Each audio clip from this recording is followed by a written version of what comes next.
But we are about to go live racing for the Forest County Potawatomi Friday Night Thunder for the Optima Batteries Crandon Classic. We have two races going on at the same time as we speak. This will be the Open and the Stock UTVs, Jim. It is indeed. It's so good to see the Ultra 4 cars back here in Crandon and lining up right now. It is the UTV Open class and the UTV Stock class. And they are 10 wide right now with Paul Wolf on the pole position on the inside, and we are live racing going to the Potawatomi turn number 1, a shorted little stretch right here, and we are live racing going on right now. We are indeed, and here's our pole sitter, is Mr. Paul Wolf. He's stretching out a lead already as he makes his way over that sky jump into the first corner, sets the car up nice. He's got RJ Anderson hot on his heels, and look, it got a little watered, and RJ got a little sideways, but keeps her under control. Paul Wolf heading into the Spider Track backstretch. Now you'll note, oh no, Paul Wolf, now he's checking up there as they make their way into, this is the Spider Track's backstretch, across the rocks for the first time.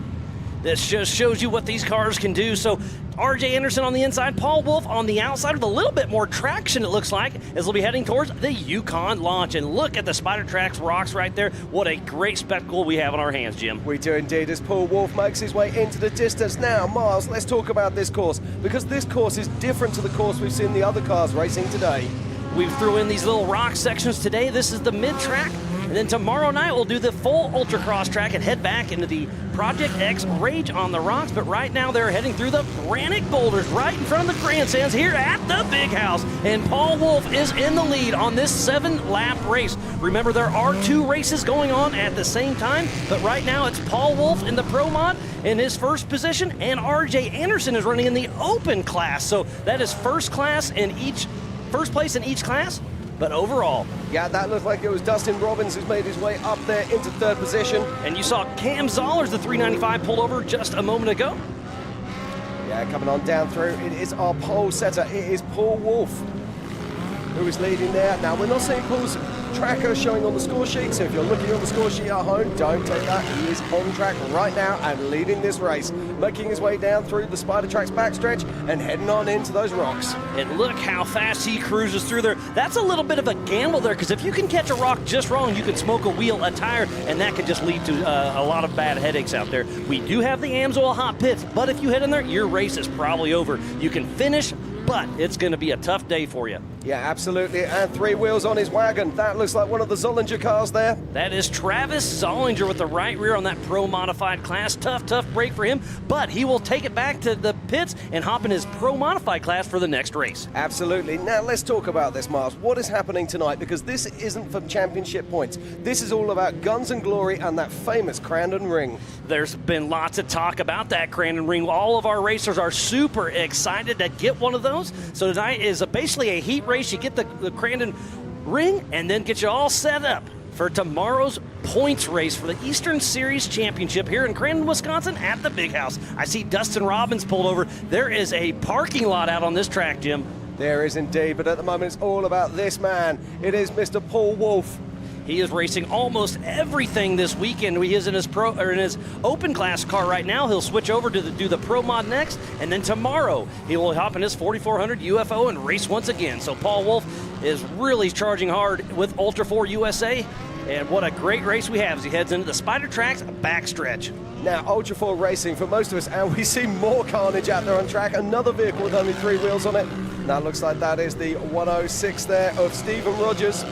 Tough break for Steven. He had a good run going. What a great race. RJ Anderson still running strong. Tyler Gibbs, Mark McCleary, Jason Sushi, Nathan Parker. Then Brian Hamby, Jody Ford, Josh Smith, Aaron Lynch, and Rodney Van Peren. Chris May, Jack Letourneau, and Jeremy Blackburn. Remember, there are 2 races going on at the same time, and there is 1018.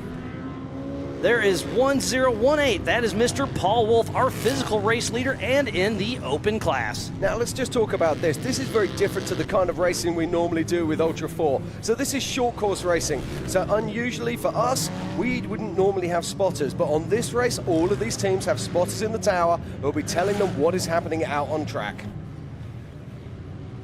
There's Nathan Parker coming through, making a strong run.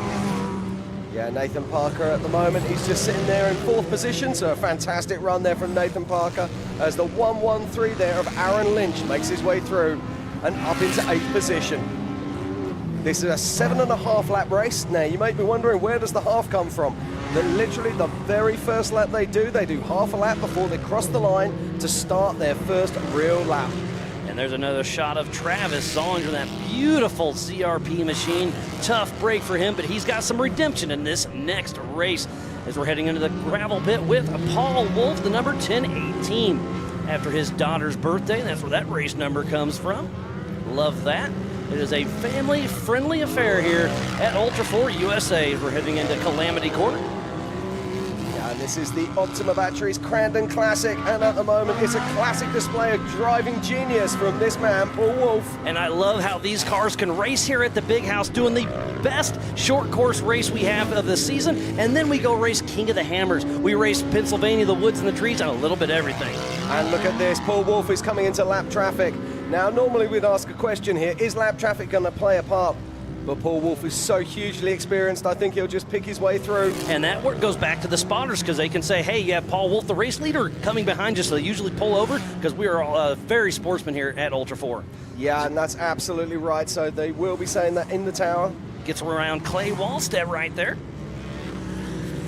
Lots of action. There is Jeremy Blackburn. Now I'm just looking and up Austin Warren.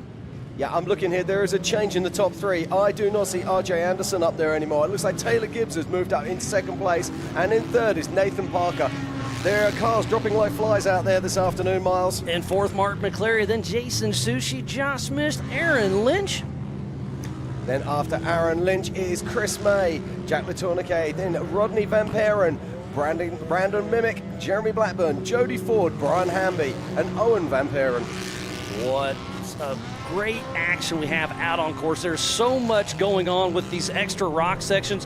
Thanks everybody for staying in the seats. This is a packed house here at Crandon as we're heading through the Spider Track backstretch. There's Nathan Parker, part of Team Momentum. This young man's only 14 years old and can run with the big dogs. He is, and at the moment he's in the top three, currently sitting in third position. And there is our race leader, the 1018 of Mr. Paul Wolf.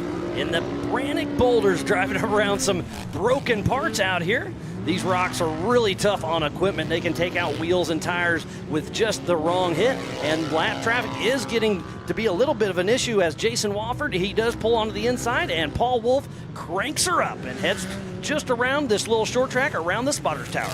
Now, your Paul Wolf spotter, what are you going to be saying to Paul? Are you going to be saying check up a bit, save the car, or are you going to be saying go, go? Well, you got to figure out how far back Tyler Gibbs is because they are both in that open class. But Paul Wolf is getting some great seat time because he'll be running in the Pro Modified class right after this race. Yeah, he really did. We're just looking now to see where the gap is. Physical on Taylor Gibbs. It's the 9:26. And as soon as I've got that info, I will let you have it. It was about 15 seconds last lap around. Yeah, and we've just seen third place, Mr. Nathan Parker going through there. He's around about 20 seconds behind Paul Wolf. Well, you say third place, that's physical third. Nathan Parker is leading the stock class as we speak with Aaron Lynch in second in stock, Mark McCleary third in stock. In open, it's Paul Wolf, Tyler Gibbs, and then Jason Sushi. Remember, there are two races going on at the same exact time here at the Big House. It is indeed, and it's worth noting that these all fall under the banner of 4,900 in Ultra 4 UTV. There's Mitchell Roccacelli heading through out of Beaver Dam, Virginia. But back to Paul Wolf, the man on a mission, heading through the Brannick Boulders right here in front of the grandstand. Yeah, just looking at Paul Wolf there. He's now starting his 6th lap, I believe. Making his way around. This is a 7.5 lap race, so we are winding down. And there's still a lot of racing to do here, Miles. There's a lot of positions to fight for. As you say, we've got 2 top 3s on course today. This is the Optima Batteries Crandon Classic here for the Forest County Potawatomi Friday Night Thunder, and lots of Ultra 4 action yet to come tonight.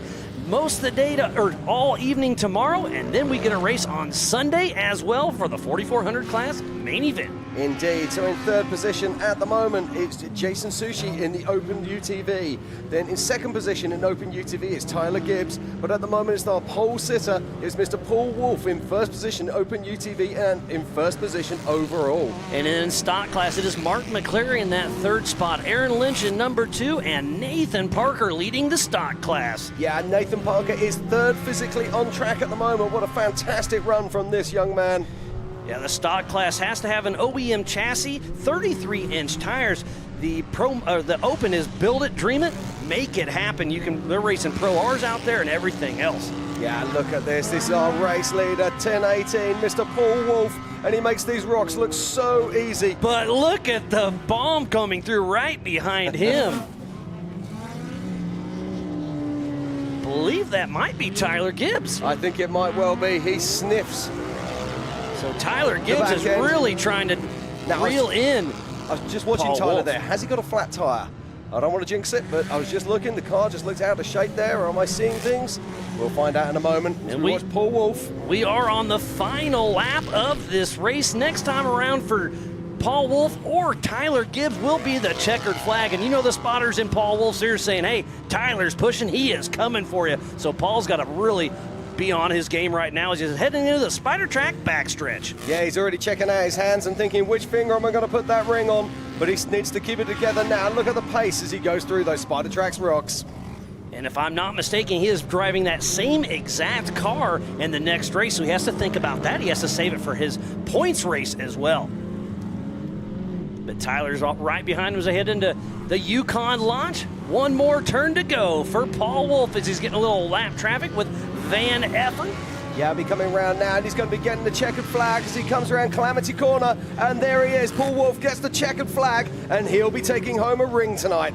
But can he make it 2 miles? What a fun race that was to watch. Paul Wolf and Tyler Gibbs battled all the way to the end. What a clean race for those two, but it is a parking lot out on course. I can just physically count about 5 cars missing tires, missing some stuff. It is definitely carnage ensued out there, Jim.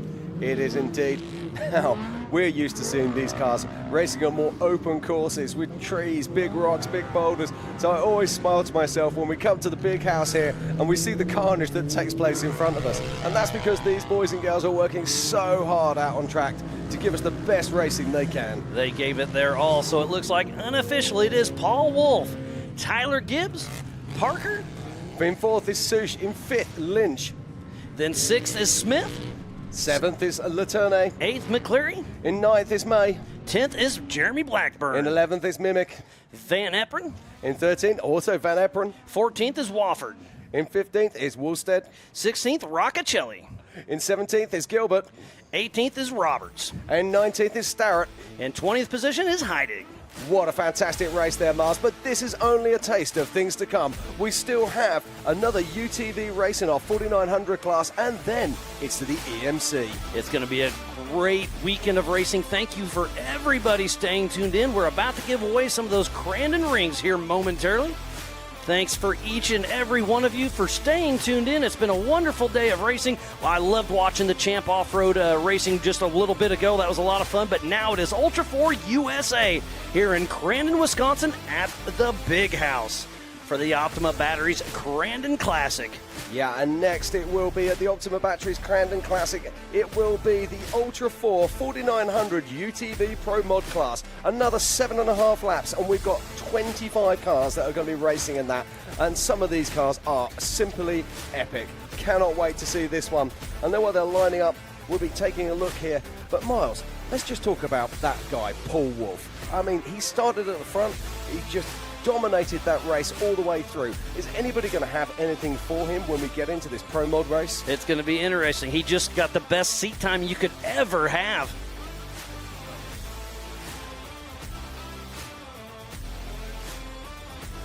Yeah, so as we're looking here, I'm just looking at the starting order for the next race. And in pole position, would you believe it? It is going to be Mr. Paul Wolf. In second is Mike Park.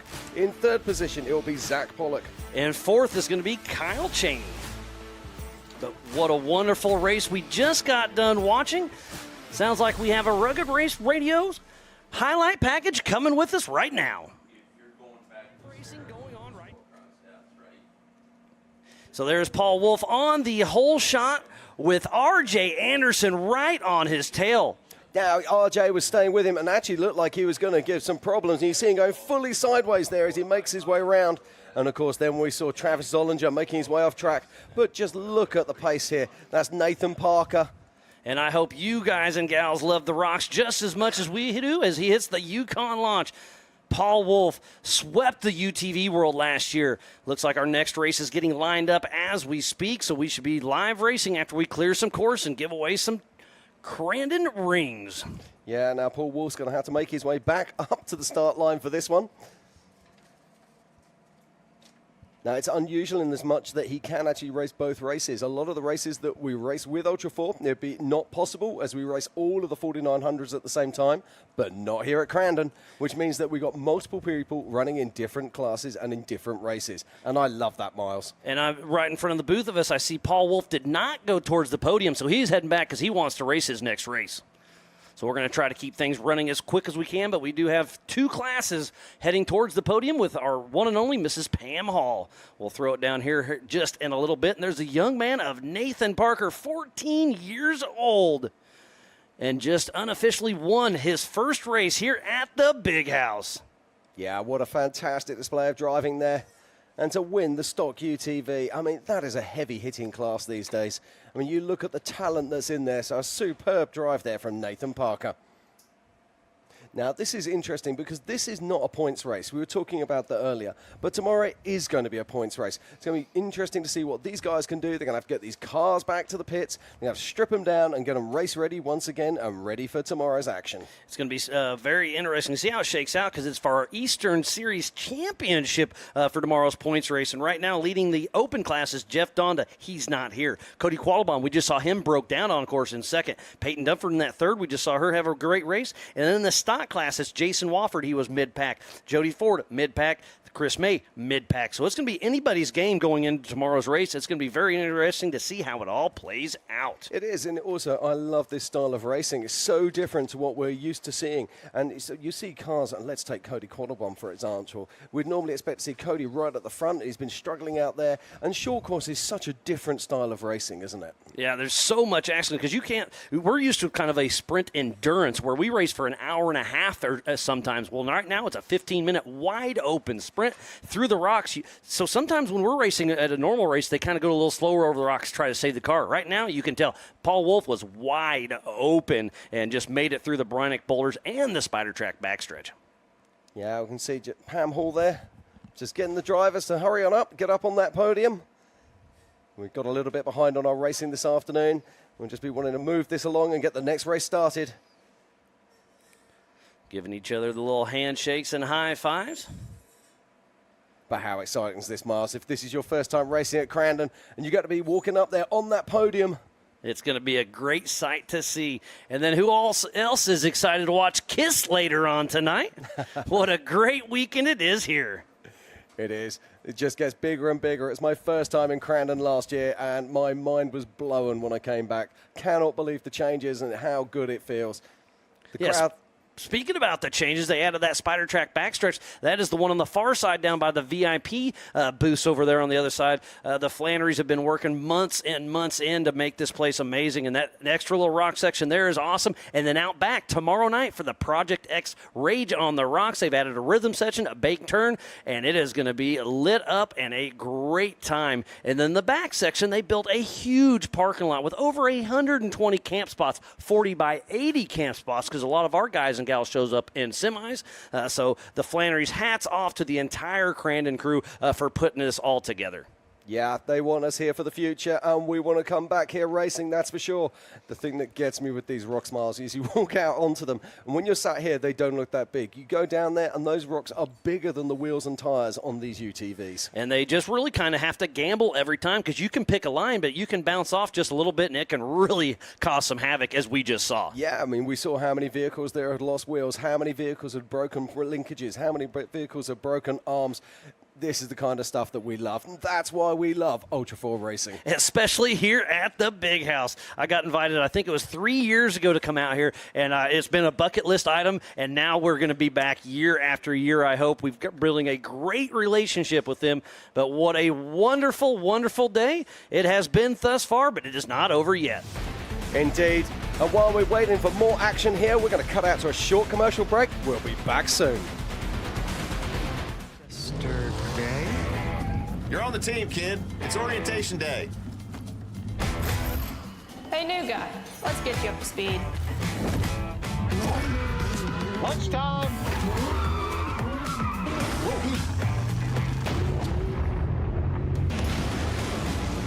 Your workspace is ready. Looks like you got a corner office. Be part of something greater. Toyota. Let's go places. You're watching Speed Sport 1, your home for great American grassroots racing. It's time to rumble! Whether you're into sprint cars or stock cars, At the line!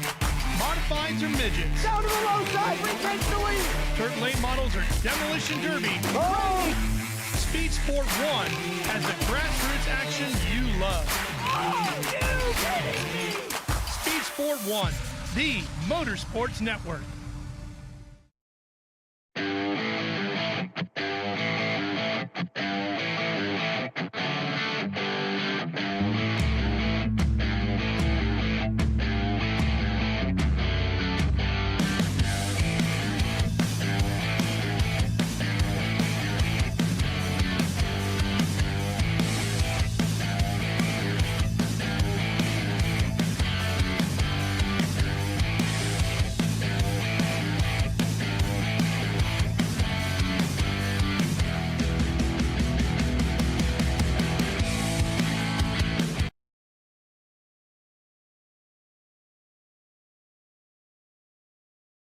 To the team.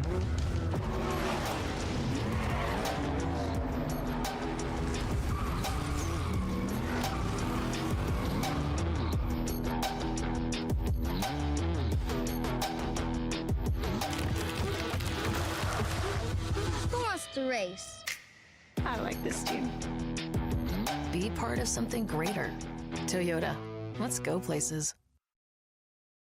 You're watching Speed Sport 1, your home for great off-road racing from America and around the globe. From Ultra 4 to rallies, these guys are fighting for the lead. Seems very aggressive. Short course to desert race. Great move there. He is so fast. Whether on 2 wheels or 4, Speed Sport 1 has the off-road action you crave. Look at that move. It jumps to the inside. Speed Sport 1, the Motorsports Network.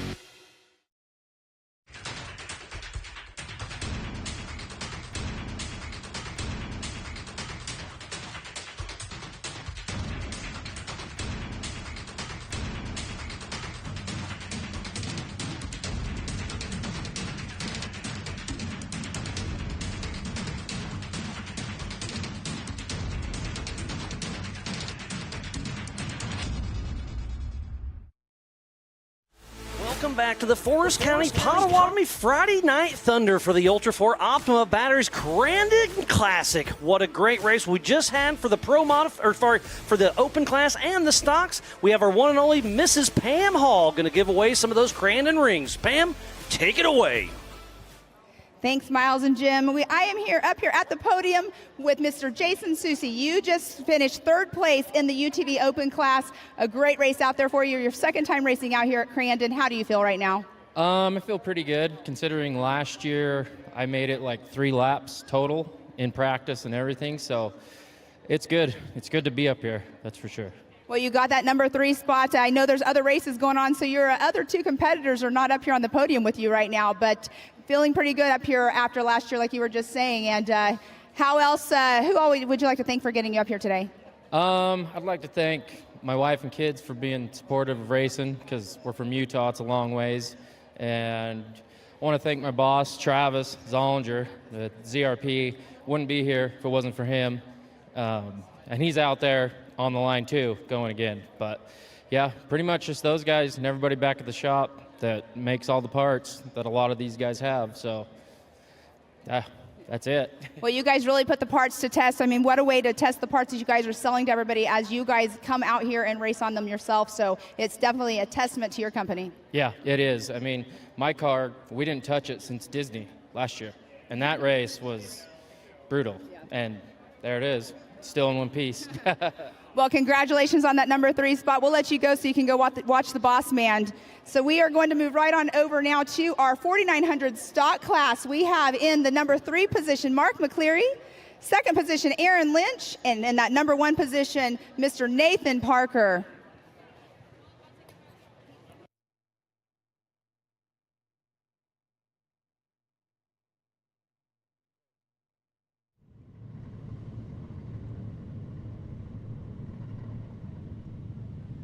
All right, sorry about that. We're going to start right here with Mr. Mark McCleary. You are out here in that number 3 spot up here on the podium. How are you feeling right now? Pretty good, considering I did about 6 laps on a flat tire. It was brutal, but the course is awesome out there. It's fun.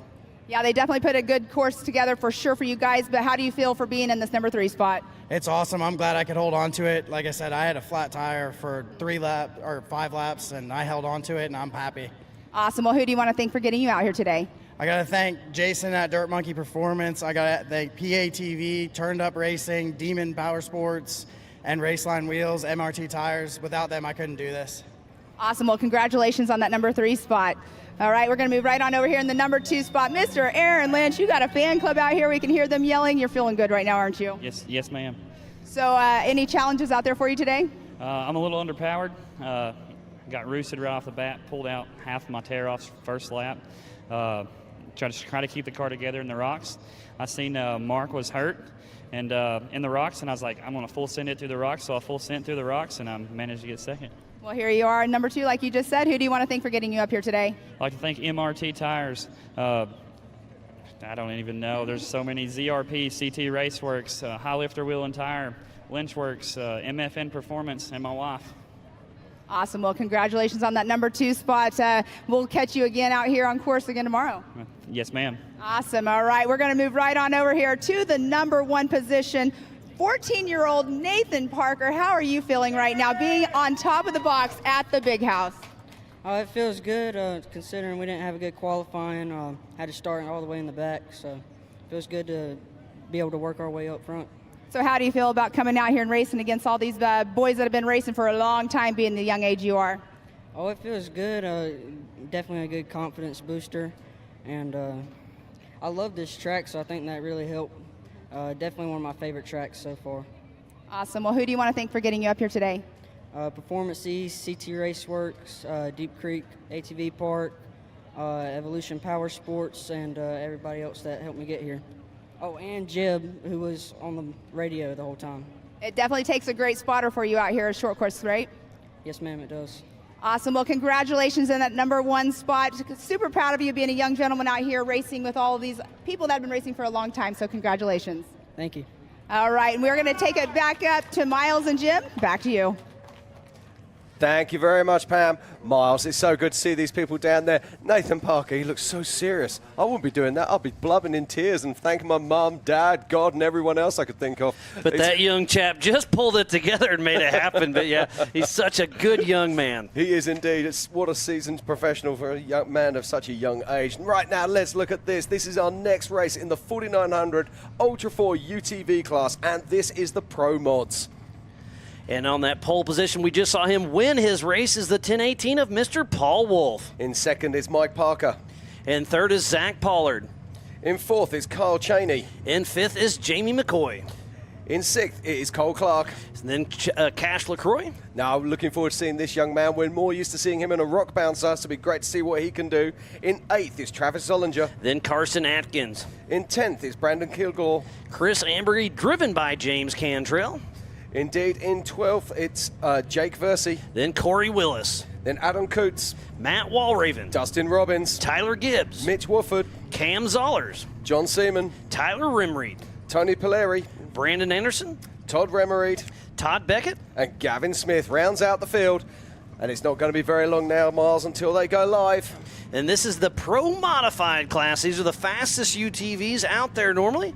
It is based on an OEM chassis. Aftermarket chassis are allowed. Must use a stock suspension pickup points. Reinforcing is allowed. Must run full front plastic, 1000cc maximum engine, and a 35-inch maximum tire, but aftermarket turbos are allowed. Yeah, this is going to be absolutely great guns, and we're looking at this lineup now. Just look at them. They really are ready, but you'll see the differences in these vehicles. We're just looking there. I think that's Jamie McCoy sat there. It is indeed. And winning the Pro Modified class last year here at the Big House was Mr. Tyler Gibbs, who just got in second place. But last year in second was Travis Zollinger and then Carson Atkins. All three of those guys will be out on course in this next race, another 7.5 lap race. It's about a 1.5 mile course here with the mid-track. A few rock sections thrown in there, and they are about to go to battle. They are indeed. We're just looking at the car number 20 there. That will be Travis Zollinger. We literally saw him drive the wheels off his other vehicle only moments ago. And it looks like they're engaging gears. There's Cole Clark coming into screen. We're 10 wide. 2.5 rows deep. This is going to be a great race. Roughly 25 cars about to take the green flag for the Ultra 4 USA Optima Batteries Crandon Classic here for the Forest County Potawatomi Friday Night Thunder. Any second now, Miles. They're going to be bursting forth from the line and charging down towards that Forest County Turn 1 Potawatomi. I cannot wait to see this. Now, let's not forget, this is all about racing for rings once again as we watch the starter making his way down through the line. He'll make his way to the tower, find that green flag, and we're only literally moments away. This is going to be one heck of a race. Please don't go anywhere. Thanks again to Speed Sport 1, AOE.TV. This is about to go down. Up next will be the Everyman Challenge. We'll have 3 races going on at the same time. The 4600 Spider Track Stock Class, the 4500 Yukon Gear and Axle Modified Class, and the 4800 Brannick Motorsports Legends Class. There's the yellow flag. The green flag is flying, and we are hot and going in. Mr. Paul Wolf looks like he's going to get the whole shot once again, but he does have Cash LaCroix on the outside, and it looks like Kyle Cheney right in the mix. We are 3 wide, and Kyle Cheney racing for Robert Parker just getting by both of them in one pass. He does indeed. Fantastic. Let's not forget, though, Paul Wolf's car has already raced one race here. What's it got left? Has it got enough to be able to be competitive against Kyle Cheney? Kyle Cheney they call the ghost because he just disappears when he's out in front. But look at that. Paul Wolf just goes for the pass and gets around Kyle Cheney, and that is seat position. He knew where those rocks were. Side by side, open wheels action, getting a little touched up, but Kyle Cheney and Paul Wolf are battling out there in those Can-Ams. They are indeed. See Kyle Cheney there, just as I said, they call him the ghost, being wound back in there by Paul Wolf. And there is Cash Lee Croy right behind them, racing in Jay Shaw's old car. So 1, 2, 3 is Paul Wolf, Kyle Cheney, and Cash Lee Croy as they're heading into the Brannick Boulders. Oh, did I hear a tire? It looks like, is it the right rear of Paul Wolf? Yes, it is. I can hear it from the booth. Paul Wolf has a right rear flat tire, so Kyle Cheney should get around him pretty quick. There's big contact there from Kyle Cheney as he makes his way past Paul Wolf. He's got to be careful there. Now, it looks like Paul Wolf has 2 flat tires. He sent her a little bit too hard, so tough break for Paul Wolf. Yeah, I think that's racing. I think he also might have a control arm there broken. But right now, it's all about this guy. This is Kyle Cheney racing for Robert Parker. You guys here at Crandon are used to that name. He races with Champ Off-Road, but it looks like he may have a soft right rear tire as well. It's all drama here at the Big House, and I think you're right there, Miles, as we watch him sliding on in. Hard to tell at this angle. Nope, that's good. Cash Lee Croy behind him had the soft tire. I do apologize, but Kyle Cheney, number 900, racing for Robert Parker, racing strong into the Polaris gravel pit. Taking a little bit outside because you can see how wet it is on the inside. That's right where him and Paul Wolf made contact on the first lap.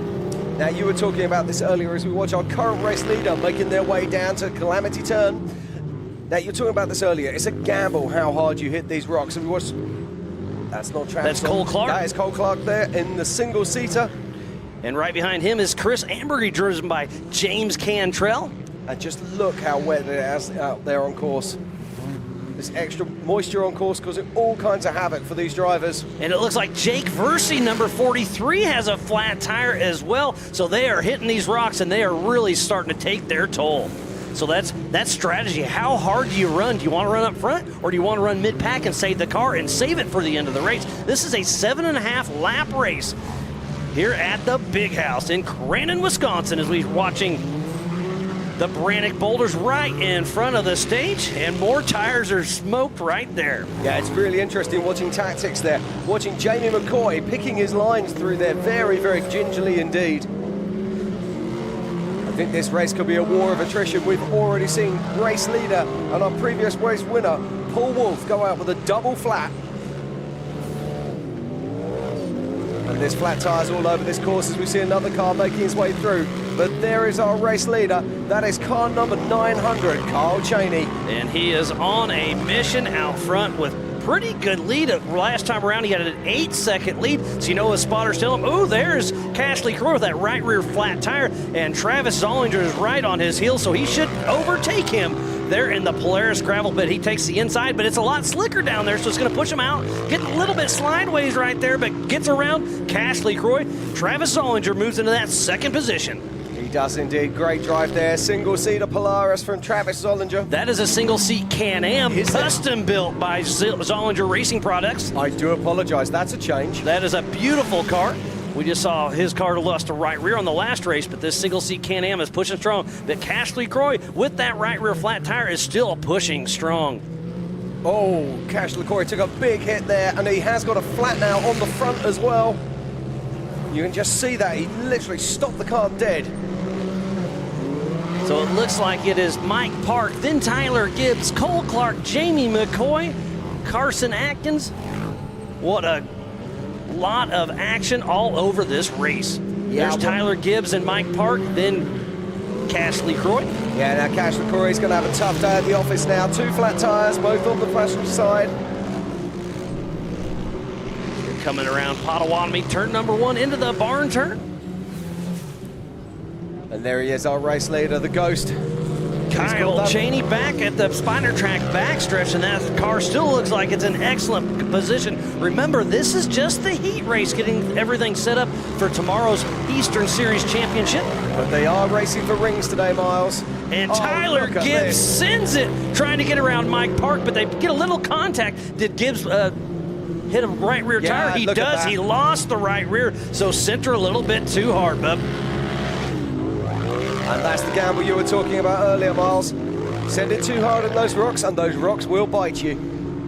These are 35-inch tires, as we're back with Cashley Crowe in the number 17 of Jay Shaw's Adventure Lifestyle car. But he's still pushing. He is indeed. This is a car that actually qualified second overall in Visions only a few weeks ago. And that car is actually one of Kyle Cheney's old King of the Hammers winning cars, so it's been around the block for a while. We're back to Travis Zollinger in the Argonne corner. Yeah, the difference of these vehicles is what I enjoy about it. They take that rule book, they tear it apart, and they build the very best vehicles they can. So Mike Park in that physical third position, and there's the 395 of Cam Zollers, pulled over once again with a right front. Looks like a ball joint issue, so tough break 2 races in a row for Cam Zollers. Literally a tough break, Miles. And still the action continues here as we watch the Ultra 4 4900 class, and this is the UTV Pro Mods. 7.5 laps around this battle-hardened Crandon track. There's the caveman of Brandon Anderson out in front of this car. These cars are getting muddy. It's getting harder to tell who is who out on course for the Ultra 4 USA Optima Batteries Crandon Classic here at the Big House. There's Peyton Dunford, one of our young female drivers out there having some fun. Indeed, we're just around about halfway, or just over halfway through this race. Oh, and you can see people, they're already struggling with visibility. Ran out of tear-offs already. Now, this is our race leader, Carl Cheney. I was just wondering if he was slowing down there for a moment. No, he is getting around some Zach Pollard of some lap traffic. Yeah, he's looking good. Let's not forget, all of these drivers have spotters up in the tower, and they'll be talking to him and telling them what's going on. There's Matt Walraven battling with James Cantrell.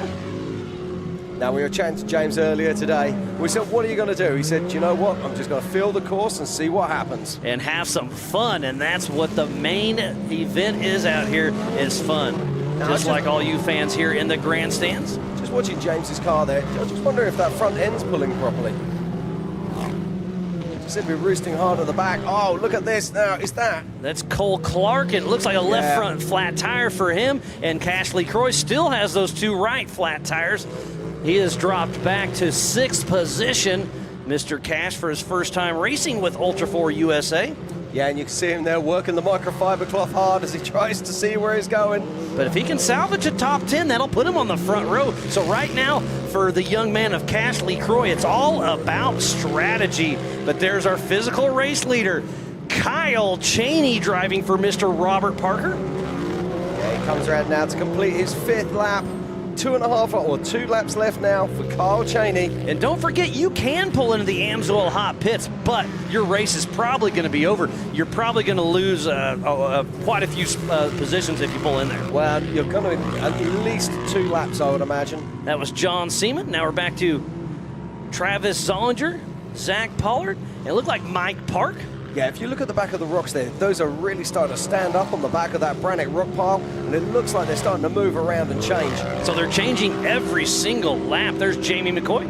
Right, we just saw there was Jamie McCoy picking his way through. Let's keep an eye on Jamie McCoy. I'm expecting him to start making his way up through the field. And look, Cash is still pushing. Oh, we got Jamie McCoy making a pass on the inside over Jake Versey as he hits the Yukon launch, but then Jamie checks up. Not sure what happened there. Yeah, that's unusual for Jamie. Jamie's usually... left front flat tire for Jamie McCoy. Tires are an issue here, Jim. They are indeed. Now, what Matt Walraven gets around? Yeah, I was watching Jamie. I knew he's a very tactical player. I was expecting to hold back a little bit and then really hit the ground hard, but that flat tire is going to slow him down. The Brannock boulders are certainly showing to be a tough obstacle here for the Forest County Potawatomi Friday Night Thunder. There's Mitch Wofford, the single-seat Polaris. You beat me to it there, Miles. We just saw his dad, Jason Wofford, run the last race, but it looks like is he pulling off or just heading out wide? He'd probably find that his spotter said to him, he's got traffic behind him, get out the way. I think he's a little off pace even more than that, yeah, Jim, just so looking, tough break for him. Yeah, just looking also, it looks like he had his visor up and it looks like his eyes were full of mud. So, yeah, very difficult conditions out there. Right now, it's still Kyle Cheney out front, then Mike Park, Travis Zollinger, John Seaman, Carson Atkins, Todd Beckett, Cole Clark, Jake Versey, Matt Walraven, Jamie McCoy, Cash LaCroix, Chris Hamburgy, Mitch Wofford, Brandon Anderson, and Zach Pollard. And Jim, while you're reading that off, the white flag did come out for Mr. Kyle Cheney. So he's on his final lap now. We're only a few moments away as Jamie McCoy makes his way across the rocks once again. And if we can keep with this rock section, I think our physical race leader is right behind Jamie McCoy. Look at the pace. And there he is, Kyle Cheney coming into the Spider Track backstretch, our physical race leader for his last time through that section. Yeah, with a great lead. He's got over a 10-second lead last time around. Yeah, this is what we call domination, and it does look like, barring calamities, on Calamity Corner, the Kyle Cheney is going to be taking home a Crandon ring. What a fantastic drive here from Kyle Cheney as he makes his way around Calamity Turn. One more turn to go, and Kyle Cheney grabs the checkered flag for the 4900 Pro Modified class. What a great race for him, and he still has a lot of racing yet to come. He does indeed. An absolute masterclass there from Kyle Cheney. And right behind him is Mike Park, then Travis Zollinger. So unofficial one is Robert Parker. In second is Mike Park. And that third spot is Travis Zollinger. So Kyle Cheney driving for Robert Parker. He battled Paul Wolf early on, but then took the lead and just walked away with it. But it was 10 seconds on the last lap. It came all the way down to 3 seconds. And then 1 second split between Mike Park and Travis Zollinger. So it was an absolute race to the finish. Absolutely. Now, you spoke about this right at the beginning. And we're saying that tire and attrition on the rocks was going to be such a massive player. And we saw that with our previous race winner, Paul Wolf, getting a double flat on lap 2. And that just cost him the race. He had a good one going, but that just shows you those cars. He just raced one race, turned around, didn't even get out of the car, went back to the start line. So he basically raced 15 15 laps, or was going to race 15 laps, and those tires are tough on these cars. They are, but they're going to have to get back. He's going to have to lick his wounds, get that car ready for tomorrow's race, because tomorrow it's all about points and all about championships. So an interesting thing about Paul Wolf, he raced the open class for fun. He's racing Pro Mod for points. Well, he won the open class. He doesn't need the points in open class. He needed the points in Pro Modified class. So did he cost him some points in this race? Absolutely. So tough break for Paul Wolf, but he's got redemption. But remember, this is just a heat race getting everything set up for tomorrow. I was just about to correct you on that, and I thought I'd let you do it yourself. Thank you, Jim.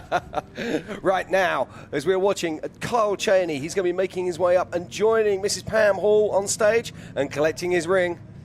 And then right behind him is Mike Park. That's one of my favorite things. When you walk around here, you can actually see the drivers. They actually wear the rings on their fingers. So in that first place, driving Kyle Cheney for Robert Parker.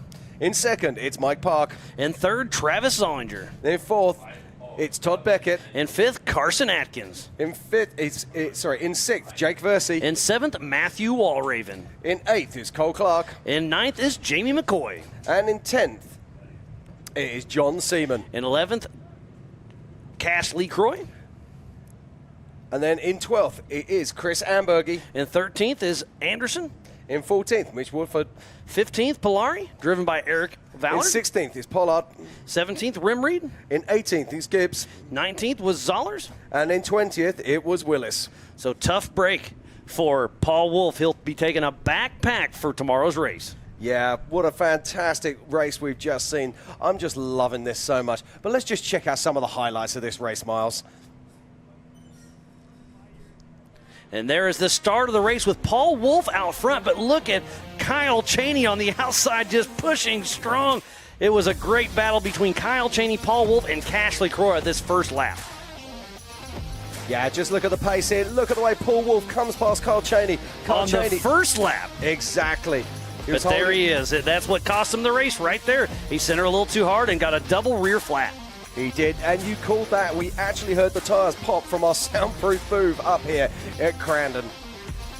And then there's another tire. This race is all about tires and the Brannock boulders and the Spider Track backstretch. And don't forget, tomorrow night is the Project X Rage on the Rocks. So more rocks back there, more rhythm sections will be lit up. Be sure to check back in tomorrow night for sure. Lining up right now is the Everyman Challenge. We have the 4600 Spider Track stock class coming from the back. Then it's the 4500 Yukon Gear and Axle modified class and the 4800 Brannock Motorsports Legends class. They are intermixed. So there are going to be 3 races going on at the same time. This is going to be one to watch for sure. Yeah, absolutely. And heading out the pack is Dwayne Garrettson in the 4500 class. How impressive is that? Right behind him in the 4800 class is number 56 of Brent Harrell. Yeah, then in third position in a 4500 yet again, it's Jesse Oliver. In fourth spot is Woody Rose. Now, Woody Rose. Now, I'm very interesting to watch that man. But in fifth place, we've got Jeff Martin, also in a Legends class vehicle. In sixth place is Brian Trimp. There's Sean Rasky. Eighth is Jeremy Jones. Now, Jeremy Jones, he had a problem yesterday with his engine, so it's going to be interesting to see if he's on the grid this afternoon. And let's talk about that just for a quick blick. He lost an engine. Well, he called or was in the pits. One of his buddies drove 7 hours to get his spare engine, brought it back. They put it in last night, buttoned it up this morning, and Jeremy Jones is able to run thanks to one of his buddies of Tad Dowker with North Shore Raceworks. Then in another 4500 class car is Rick Levezzo in 9th position. And 10th is Justin Hall. Now, Justin Hall was last year's ring winner, but he had a shocking prologue. Let's see what he can do from 10th spot. And 11th is Anthony Vinoy making his 4800 debut. And in 12th position, we've got Justin Barth. Sean Rance is in that 13th spot. 14th goes to Greg Neff. And 15th is Eric Weichel. 16th, Ryan Webb. In 17th is Justin Miron. 18th, Cody St. Clair. And in 19th is Brian Moore. And 20th is Ryan Taylor, driven by Corey Day. And then in 21st, we got Bailey Cole. And this starts out the 4600 Spider Track stock class. And second is John Rance. And in third is Lauren Healy. In fourth, Brexton Glines. And then in fifth, it's going to be Doug Langford. And 25th is Sergio Pinillas, fresh off his couple wins in Visions and there in Pennsylvania, our last two races. Sergio's been on a great run, and what a great shot sitting there waiting. But we still have to get some awards here very shortly with Mrs. Pam Hall, waiting for everything to get lined out. But again, thank you everybody for tuning in for the Ultra 4 Optima Batteries Crandon Classic here at the Forest County Potawatomi Friday Night Thunder here at the Big House. The beautiful North Woods of Wisconsin. It's been great tooling around the last week, and it's only going to get better. Well, let's talk about tomorrow, Mars, because tomorrow we get the big guns come to the party, don't we? We get our 4500s for the Rage on the Rocks. But it sounds like we're going to be throwing it down to Pam here in just a few moments to give away those trophies. So, Pam Hall, take it away. It's your show. Yeah. I'm here with our UTV Pro Mod class with our third position, Mr. Travis Zollinger. What a race out there today, and you're up here third on the box. How are you feeling right now? You know, I feel really good. Had a little unfortunate incident on my open car, but we regrouped and got in here and ran a good clean race as far as Ultra 4 can go in Crandon. So, yeah, it was good. Well, there were a lot of flats out there. You obviously didn't have any flat tires, and that took a lot of people out of contingency for the race just now, but you're up here third on the box. Who would you like to thank for getting you here? Oh, for sure. All the guys back at home, my wife, family, and, of course, Crandon and Ultra 4 USA for letting us be here, and all the fans. Love you. Awesome. Well, congratulations on that number 3 spot. We're going to move right on over here to our number 2 spot, Mr. Mike Park. Mike Park, you're up here. You had a great race going as well. You fought your way through, and here you are, number 2 on the box. Yes, ma'am. It's been a long year, and we've put a lot of work in to get here, so we're super excited. I know you've been waiting to get back up here, and here you are. Who would you like to thank for getting you up here today? God and my family first most, and then Team 904, our whole team. We put in a lot of work to get here, and Evolution Power Sports and CA Technologies, and Mr. ZRP, he stands behind us. So we got a bunch of guys that stand behind us. We appreciate all of them. Awesome. Well, congratulations on that number 2 spot up here. Now we're going to move right on over here to our number 1 spot. He has a lot of seat time out here at this track. Kyle Cheney, you're racing for Robert Parker. You're up here number 1 on the box. How are you feeling right now? Yeah, no, it's great. My Can-Am Team Momentum car did awesome today. You know, I got to thank CT Raceworks for getting that thing built. My Yokohama tires hooked up amazing, even though the track was crazy wet the whole race. You know, I had grip the whole time, race line wheels. I just got to thank the Assuring Speed Sports team for having me here and, you know, my guys and everything, and we're going to be prepped and ready. Hopefully we're up here in Pro Mod and Pro 4. I want to give a shout out to Nathan Parker. I'm pretty sure he won just a little bit ago, so Team Momentum 1-1. So I got to thank those little guys right there, Peanut and Xander. He said that Z word. My girlfriend's name's Zion, so it's tough. Sometimes I forget. But yeah, nope, just looking to be up here tomorrow, and that's about it. Well, congratulations being number 1 up here on top of the box with this. Everybody, I mean, you had a lot of talented drivers in that race, and I know Cashley Croy was trying to catch up to you as well, but congratulations being number 1. No, thank you. Yeah, a lot of talented guys out there, and we were just lucky to get a good jump and had a clean race the whole day. Awesome. Thank you. Awesome. Well, congratulations. Let's give it up for our 1, 2, and 3 in our UTV Pro Mod class. I'm Robert Parker, but it is not him this weekend. We have Mike Park and Travis Zollinger. Congratulations. Thank you, Pam, and what a wonderful race we had right there. But we're going to reset and have the Everyman Challenge coming right back up. So more racing action yet to come. Stay tuned in after this. You're on the team, kid. It's orientation day. Hey, new guy, let's get you up to speed. Lunchtime.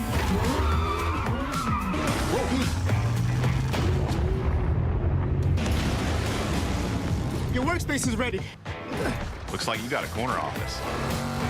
Be part of something greater. Toyota. Let's go places. You're watching Speed Sport 1, your home for great American grassroots racing. It's time to rumble! Whether you're into sprint cars or stock cars, At the line! modifieds or midgets, Down to the low side, retake the lead! dirt late models or demolition derby, Speed Sport 1 has the grassroots action you love. Are you kidding me? Speed Sport 1, the motorsports network.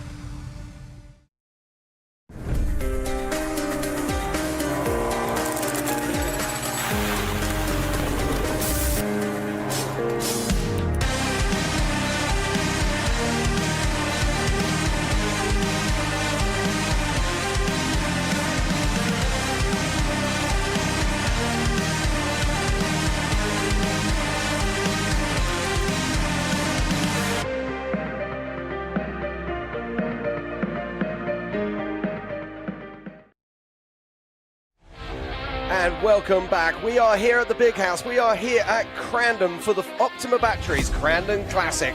And here we go, Mars. It looks like we're going to be seeing the next cars making their way up to the start line, and it is all about the Ultra 4 EMC classes. We've got the 4800s, the 4600s, and the 4500s. And let's explain exactly what that is. Dwayne Garrettson on that pole position in the 4500 Yukon Gear and Axle Modified class. He can have 2.5 shocks per corner, mechanical steering, and a maximum of a 37-inch DOT tire. Yeah, then in the 4800 Brannick Motorsports Legends class, they can have front or rear mounted engines with unlimited horsepower. The vehicle must contain SUSI side by side, a single shock absorber per corner, and a maximum of a 37-inch DOT tyre.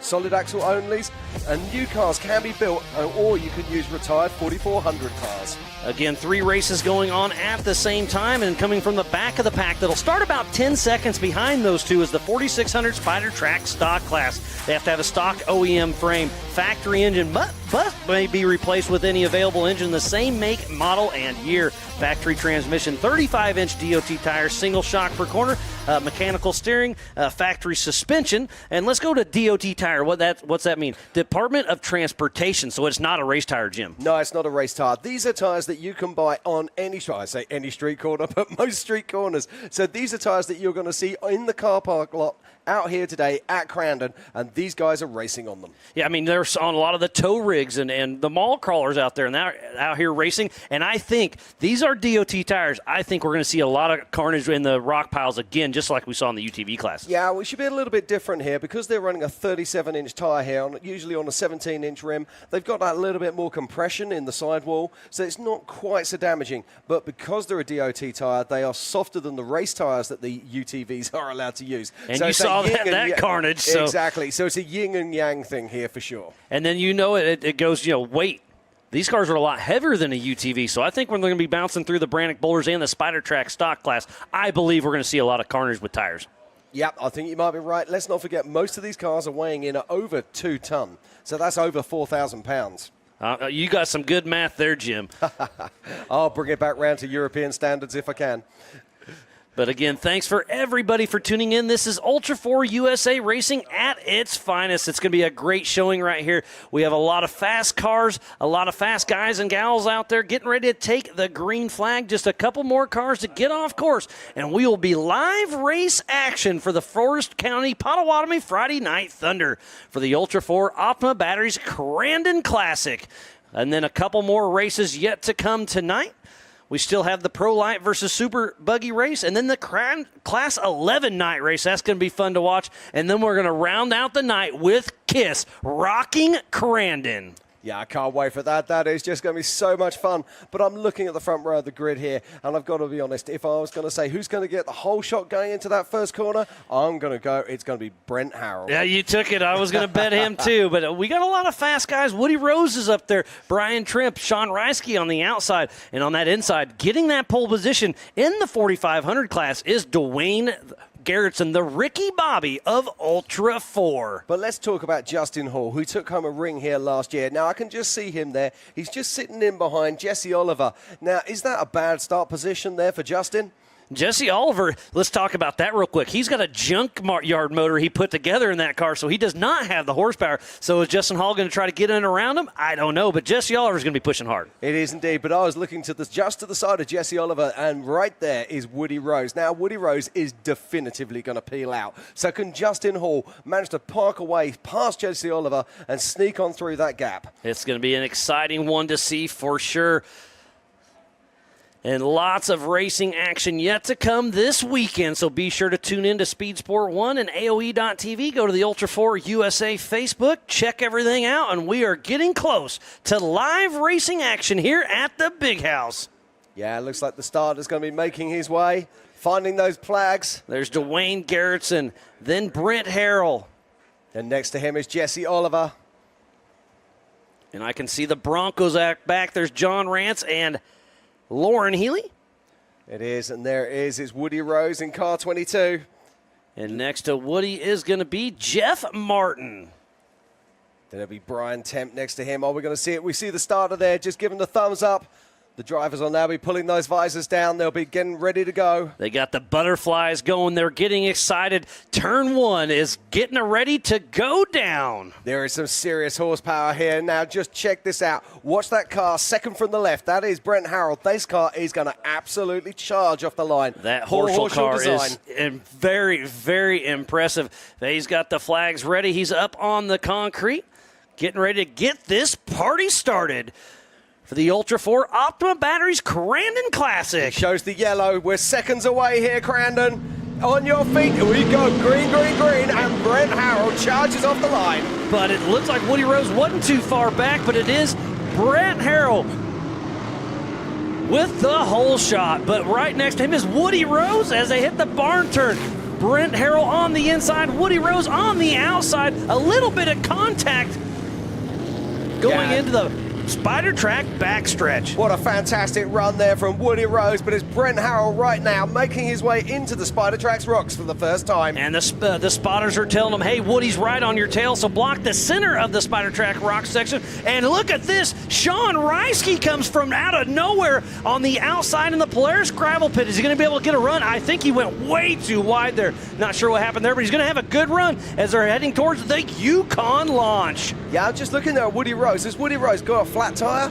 No, he was just getting it all out of shape as he came around. But Sean Rasky, he threw it through the rocks there. So in that first position is Brent Harrell, then Woody Rose, then Sean Reisky, and that's all part of the 4800 Brannick Motorsports Legends class. And speaking about Brannick, here's the Brannick Boulders. It is indeed. Now, this is really interesting stuff here. I was expecting Brent Harrell to be really charging hard in the rocks. He's playing a very sensible race here. I like this. This is great driving from this young man. And Sean Reisky coming from that third spot, battling for the lead and making things happen. Look at that, putting a little inside corner there on Brent Harrell. But Brent Harrell does have a little more horsepower, it looks to me.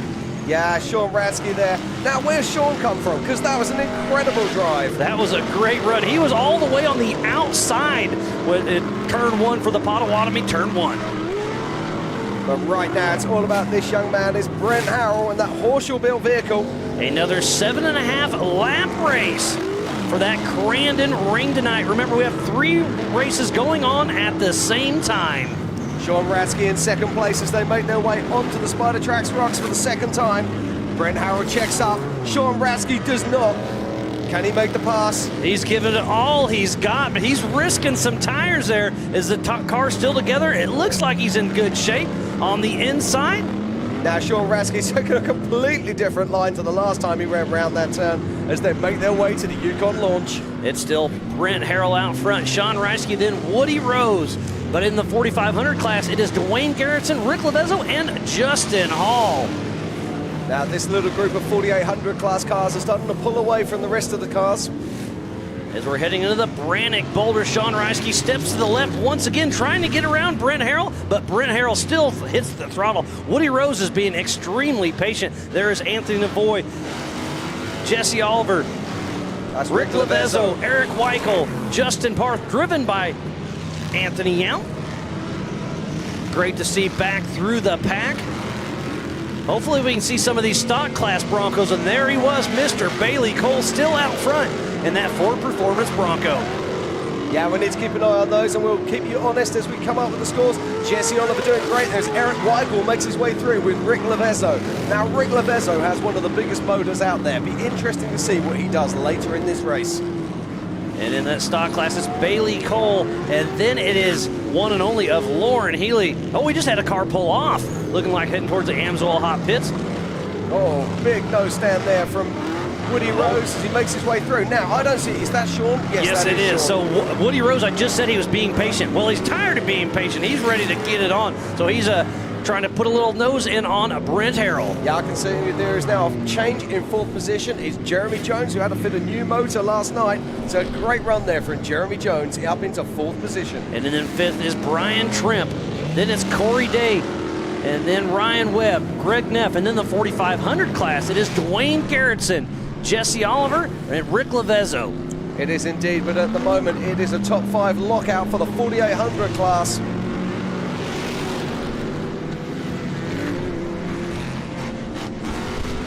As the racing action continues here at Crandon. Oh, look at this. Brent Harrell, he brakes really hard. Woody Rose nearly gives them a poke as they make their way around and coming back towards turn 1 at the Forest County POTAWATOMI. So Brent Harrell out front, being chased heavily by Woody Rose. Brent Harrell in that Horsel chassis, and Woody Rose in that Trent Fab machine. And what do we mean by chassis? There's a lot of chassis manufacturers out there, Jim. There is a lot of chassis manufacturers, but they're going past one of my favorite 4600 Spider Track stock class cars there. That is Mick Hansen in the old Toyota that could, and they're passing Sergio Pinillas as we speak. He's fresh off 2 wins as well. He is indeed. We're just watching this now. It is all about this young man, or 2 young men, should I say. It's Brent Harrell and custom built. And Woody Rose is not leaving him out of his sights at all. Great drive here from these 2 young men. And just look at these cars hooking up as they come out of the Calamity turn and into the Spider Tracks rocks. Oh, look at this lap traffic. Will it have its part to play? Woody Rose trying to go around the outside there. I think that was John Rance, wasn't it? Yeah, that was Lauren Healy, Brexton Glines, and then John Rance. Oh, look at that. So Woody Rose just gets the pass on Brent Harrell, but Brent Harrell's not going to give it to him easy. Yeah, no, it's often that you say this, but in that moment in time, Vaughn Gittin Jr. became a trail, you know what. Look at that, tire to tire, Woody Rose and Brent Harrell. Brent Harrell takes over the lead as they run around Doug Langford in that 4600 Spider Track stock class. What a great run we have up front with Brent Harrell and Woody Rose. They are wheel-to-wheel action trying to make it happen. Yeah, look at this. Absolutely fantastic stuff from these 2 young men. Porsche chassis versus Trent Fab chassis. And some lap traffic coming in here. Is this going to make a difference? Oh, is that Brian Tripp? It looks like broke down in the Spider Track backstretch. And look, some of those huge boulders that are getting kicked out. Those are some tire killers if you're not paying attention. Absolutely. We saw Woody Rose earlier really picking his lines past them, bleeding a bit of time to make sure he saved those tires. And there's Jeremy Jones there in 3rd position, overtaking the 431 of John Rance. John Rance is a manual 7-speed Bronco. Really cool to see. Jeremy Jones making his quick work around him as we're back to the Brannick Bowlers with physical race leader number 1 and 2 of Brent Harrell and Woody Rose. Yeah, we're over halfway through this 7.5 lap race now. Heading back to Argonne Corner, and they'll take a hard left behind the spotter stand. We have 3 classes racing this afternoon. We have the 4800 Brannick Motorsports, we have the 4500 Yukon Gear and Axle, and the 4600 Spider Tracks class. We'll have 9 podium spots after this race. Cody Sinclair, Brian Moore, Langford, Healy, Glines, Rance, Harrell. And there's Anthony Vanoy with a left rear flat tire. There are less flats than I anticipate. You were right, Jim. Doesn't happen often, Miles, but I'll take it where I can. Look at this. Brent Harrell closely followed by Woody Rose making their way into. And there is the physical race leader of the Spider Track stock class of Bailey Cole. So they're making lap traffic of him. Wow, this is a race to the finish. Woody Rose on the inside. So lap traffic cost Brent Harrell, and up and over. Contact was made. Who's going to hit the Yukon launch harder? It is Woody Rose out first, but Brent Harrell is all over his tail. This is some great racing action. It is indeed. Now we know that Brent Harrell motor is very, very strong. As Woody Rose got enough to keep him behind him. And gets all slideways and a rollover. Woody Rose upside down in the Brannick boulders, gets sideways, catches the back of that car, and there's our physical race leader in the stock class of Bailey Cole. Jesse Oliver with a right front tire. So now it's Brent Harrell. Slow down, take a deep breath. He's got an 18-second lead over Sean Reisky. Yeah, he has indeed. Now, it does make you wonder if Sean has got a problem out there when he was pushing hard, but look at this replay, Miles. He gets in there and gets a little lap traffic of Jesse Oliver and just got in there. Those rocks really upset the car, and he just got a little crossed up, hit him, up and over. That's open wheel racing, and that's what's going to happen. It is. So now it's Brent Harrell's race to lose. And you can tell he is really slowing the pace down because Woody Rose was pushing him hard. And is that a right front flat tire? Possibly for Brent Harrell? No, I still think he's good. He's good. 4 wheels on his wagon as he makes his way into the Spider Tracks rocks once again. He made it around Rick Levezzo in the Spider Tracks backstretch. There's a wheel and tire just sitting there. I'm not sure whose that was. I think that might be off the back of Jesse Oliver, actually. Until we saw there was no tires in the rack. But let's not forget, a lot of these vehicles will be removing spares. Oh, and looks like Corey Day with a left front tire and overheating. He had overheating issues yesterday. The radiator cap popped off and he overheated, and it looks like they're having that same issue. I assume he's going to pull off. Yes, he is pulling off the course. Tough break. Yeah, so you see there we have the yellow flag as they remove and recover. Woody Rose is back on all 4, but obviously he's a lap down now, so just save the car. Brent Harrell is just running away with this one now. This is one of my favorite cars out on course. It's so good.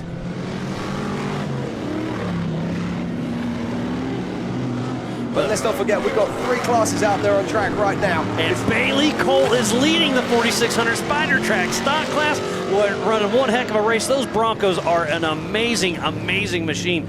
The stock class did run 6 laps. These are running 7, and we just got 1 lap to go, I believe. And we're watching now as Brent Howell starts collecting more lap traffic. Oh, it's Eric Weichel there on the outside. And I was mistaken. I missed the white flag. This is the final lap. So this is our physical race leader heading in the Spider Track backstretch. That is Mr. Brent Harrell getting around Ryan Webb. There's Sergio. There's Brian Trent parked. There is some carnage out on course. But look at this. What a display of dominance here by this young man. It is Brent Harrell and the Horschel-built car.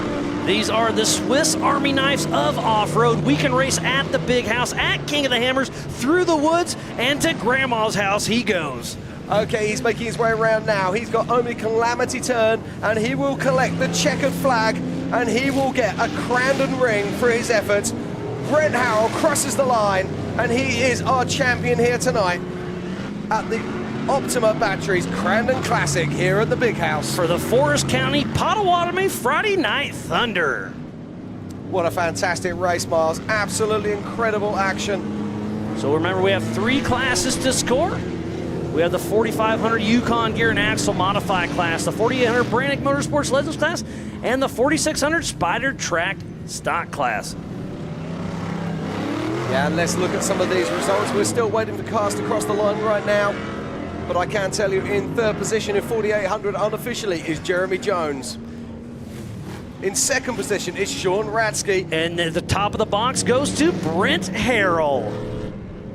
So we'll get some results from all 3 of these classes as they come to us.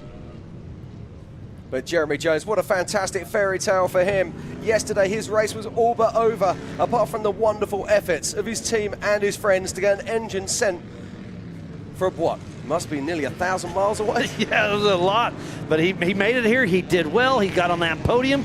Great. I mean, that's an Ultra 4 story to tell. He has engine issues, makes it happen, and puts it all together and brings her home. But Brent Harrell right now has got to be stoked in that beautiful, beautiful Horschel-built machine. Yeah, it's an absolutely incredible machine, and he will be so happy. So it looks like first in the 4600 Spider Track stock class goes to Bailey Cole. Yeah, it looks like the Bailey Cole there. And then in 2nd goes to Brexton Glines. And 3rd goes to Doug Langford. Remember, all this is unofficial for now. And then the 4500 Yukon Gear and Axle Modified class, it looks like it is Rick Levezzo 1. In 2nd place, Cody Sinclair. And then Jesse Oliver. What happened to Dwayne Garrettson? Well, that's very interesting. I mean, he was running such a hard pace. I mean, where did he come from on lap 2? Absolutely threw it down the line, made his way up into 2nd position before Woody Rose got it back.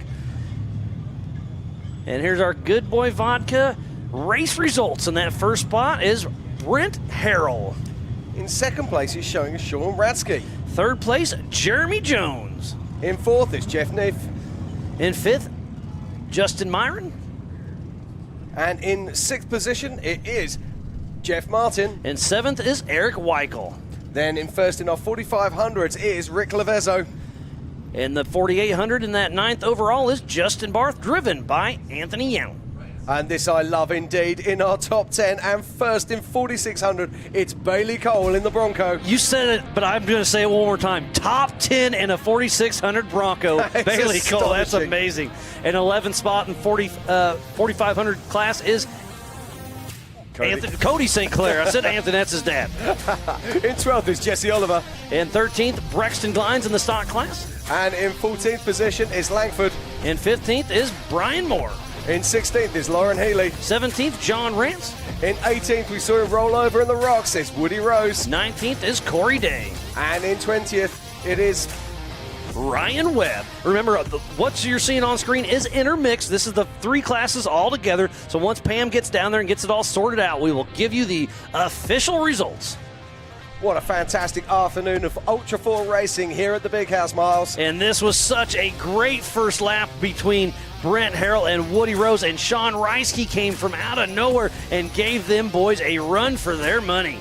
Now, Brent Harrell, he laid down the absolute race of his life here today. But Woody Rose, we saw him getting ahead at one point. And look at this as they're passing Bailey Cole. Inside, outside in the Polaris gravel pit as they're heading towards the Yukon launch. There's Tom Biddle on the outside getting a little contact. They definitely were playing a little bit rough tonight, but they were pushing hard and having fun. But look at this. This was the pinnacle moment of this race for Woody Rose. Contact there with Cody Sinclair, and over he goes. Yeah, just catches the back of Jesse Oliver, and up and over, he is done. And it's what shows that's what happens. That's why we love racing here at the Big House. That's why we love Ultra 4 racing, Miles.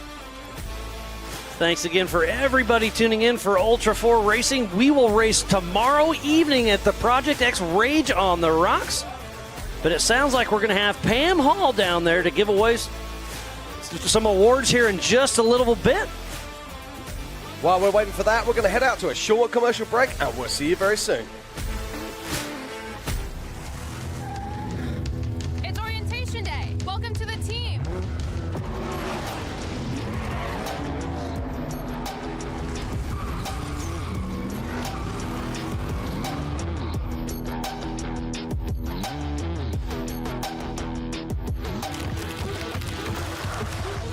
Who wants to race? I like this tune. Be part of something greater. Toyota. Let's go places. Speed Sport has been America's motorsports authority since 1934. Get news, results, and commentary from the most connected experts in the business, covering all forms of motorsports from flat track to NASCAR and everything in between. Bookmark speedsport.com on your mobile device now, or follow Speed Sport on social, and be sure to subscribe to the Speed Sport Daily. Speed Sport is your one-stop shop for all things racing on 2 wheels and 4.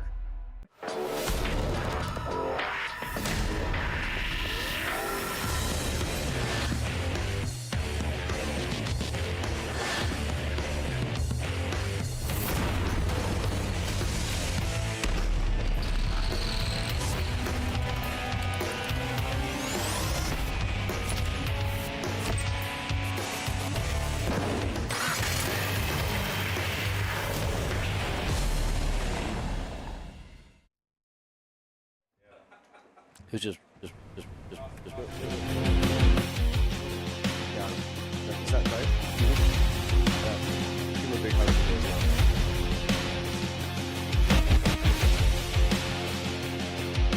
well. Welcome back to the Ultra 4 Optima Batteries Crandon Classic. There's our winners from the classes right there. There's Sean Reisky, Rick Levezzo, Bailey Cole, Brixton Glines, Doug Langford, and Cody St. Clair. And Jeremy Jones is sitting down in there as well.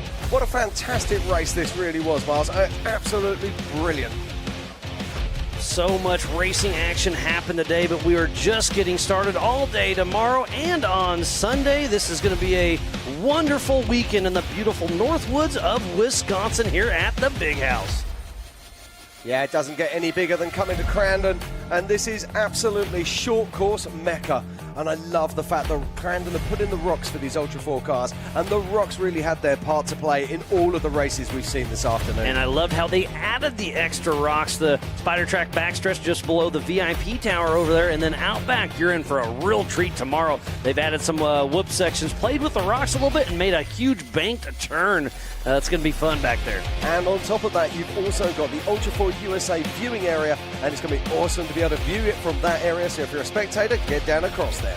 Yeah, and that's just how it played out. But it sounds like Pam Hall is down there with the 4800 Brannick Motorsports Legends class. Pam, take it away. Miles, thank you so much. Up here with our top three from our 4800 Brannick Motorsports Legends class. Up here with Jeremy Jones. You have had quite a weekend here. You blew your engine yesterday. Got one, 7 hours away from here, and here you are, down on horsepower, up here in third position. Yeah, it's been a pull getting here. There's so many people that helped us do that too. I mean, Tad Dowker of Team North Shore, he stepped up and he said he had a motor and we could drop it in, and man, between him, the Trent Frab crew, with Dave Schneider, Jordan Smith, and then Chad Britton, Team 406 really stepped up. We slapped the thing together and we kind of got out here and made a run at it. So, well, you're up here in this number 3 spot. I mean, did you get any sleep last night at all? Yeah, the motor didn't get here till late, so we started early this morning putting everything together. But yeah, so I got a little bit of sleep last night, which was good. Awesome. Well, who would you like to thank for getting you up here today? I would like to thank, let me start from the beginning, Mickey Thompson Tires and Yapco Drivelines, Wyotech, Corkle Oil, Yukon, Gear and Axle, Warren, Trent Fab, Sparco, Warrior Built, Jim at ATO, Jeff Van Horn, Josh at Proper Tuning, Dom Balducci, Dave Schneider, of course, all the fans, the media, everybody of Ultra 4 and racing in general. You guys make it all happen. So thank you guys so much for letting us be here and do this. Well, Jeremy Jones, congratulations on this number 3 spot, and we'll see you race later on in the weekend. I'm looking forward to it. Awesome, congratulations. Now we're going to move right on over here to our number 2 spot. Mr. Sean Reisky, how do you feel being up here, number 2 out here at the Big House? Finally. I've had a rough year. Been running at the top all year long and just crashing out and having bad luck. So getting on the podium today is awesome. You got to be feeling pretty happy. I know at Rush, Kentucky, that was an unfortunate muddy mess out there, but that's awesome to see you up here. Who would you like to thank for getting you up here today? Oh, my friends and family and wife and kids and my shop and Brannick and JKS Suspension, Steinegger Off-Road, Mickey Thompson Tires, Dirty Life Wheels, PRP Seats, Gearhead Coffee. I got tons of companies that help me. And it definitely takes a lot to come do this stuff. So awesome. Well, congratulations on this number 2 spot. Thank you very much. All right, we are now moving over into our number 1 spot. We have Brent Harrell here. I always have to look because you and your dad's name always mess me up. But you're up here number 1 on the box out here. You were battling it out pretty good for your position, and here you are, number 1. Man, what a race. Battled out pretty good with Sean Raschke. Woody came by me. Sorry to see him roll. That was pretty sketchy. Hope he's all right. But man, I'm glad to be up here on number 1. Well, there's a lot of flat tires that were going on out there. You guys up here obviously did not have any tire issues, but mentioning that about Woody, I mean, you guys went into that rock section with him. You guys were battling it really hard going into there, and it just was unfortunate. But here you are, number 1 on the box. Yeah, like I said, hope he's doing all right. His car's all good for tomorrow. I hope. Test. All right. Sorry about that. Here we go. Hopefully he's good to go for tomorrow. Look forward to racing him again. Awesome. Well, who do you want to thank for getting you up here at number 1 on the spot today? First off, I'd like to thank God, my dad, my mom, family, all of our supporters out here. Paul Herschel, he built an amazing car. All of Paul's guys, Mitch, Josh, Dawson, Zig, everybody that's come together and helped us, Foster. I'm sure I'm going to forget people, but I'd like to thank Rigid Industries, Fox, Warren, Factor 55, Trail Ready Beadlocks, Tube Works, Nitto Tire, Max Tie Downs, Obstacle, Brett Schmidt Trucking, and then my spotter, Justin. He killed it up there tonight. Well, congratulations being number one up on top of the box. Let's give it up for our 1, 2, and 3. Brent Harrell, Sean Reisky, and Jeremy Jones. Miles and Jim, back to you. Thank you, Pam, and what a great showing of what Ultra 4 is all about right there. A little bit of everything. I love the rock sections here at Crandon. Obviously, short course at its finest here at the Big House. This is the Super Bowl of short course, but then you throw in the rocks, you can't get much better than that. It's been absolutely awesome. But let's not forget, this is the warm-up for the rest of the weekend. This is only a small taste of what Ultra 4 can deliver. And I just cannot wait, Miles. Tomorrow is going to be absolutely epic. Yeah, tomorrow night's the Project X Rage on the Rocks. We're going to kick off at 6:30 p.m. with the youth, and then we'll run every single class last night. So if you liked what you saw this evening, it's only going to get better tomorrow night. So be sure to tune in, Speed Sport 1 and AOE.tv. Go to all of our social medias and check it out. Ultra 4 Racing is here to stay. We love Crandon. We do indeed. Now, let's just talk about what we're going to be seeing tomorrow, because it's going to be all about the big guns, the 4400s. So let's tell people, what are the 4400 class? It is unlimited. That's the biggest and the baddest names in our sports. It is unlimited suspension, unlimited horsepower. It's absolutely amazing, but it sounds like Mrs. Pam Hall is down there once again for the 4500 Yukon Gear and Axle Modified class. Pam, what do you got? Miles, thank you so much. Out here with our 1 and 2 in our 4500 class, we are here with Cody St. Clair. You're in this number 2 spot. How are you feeling right now?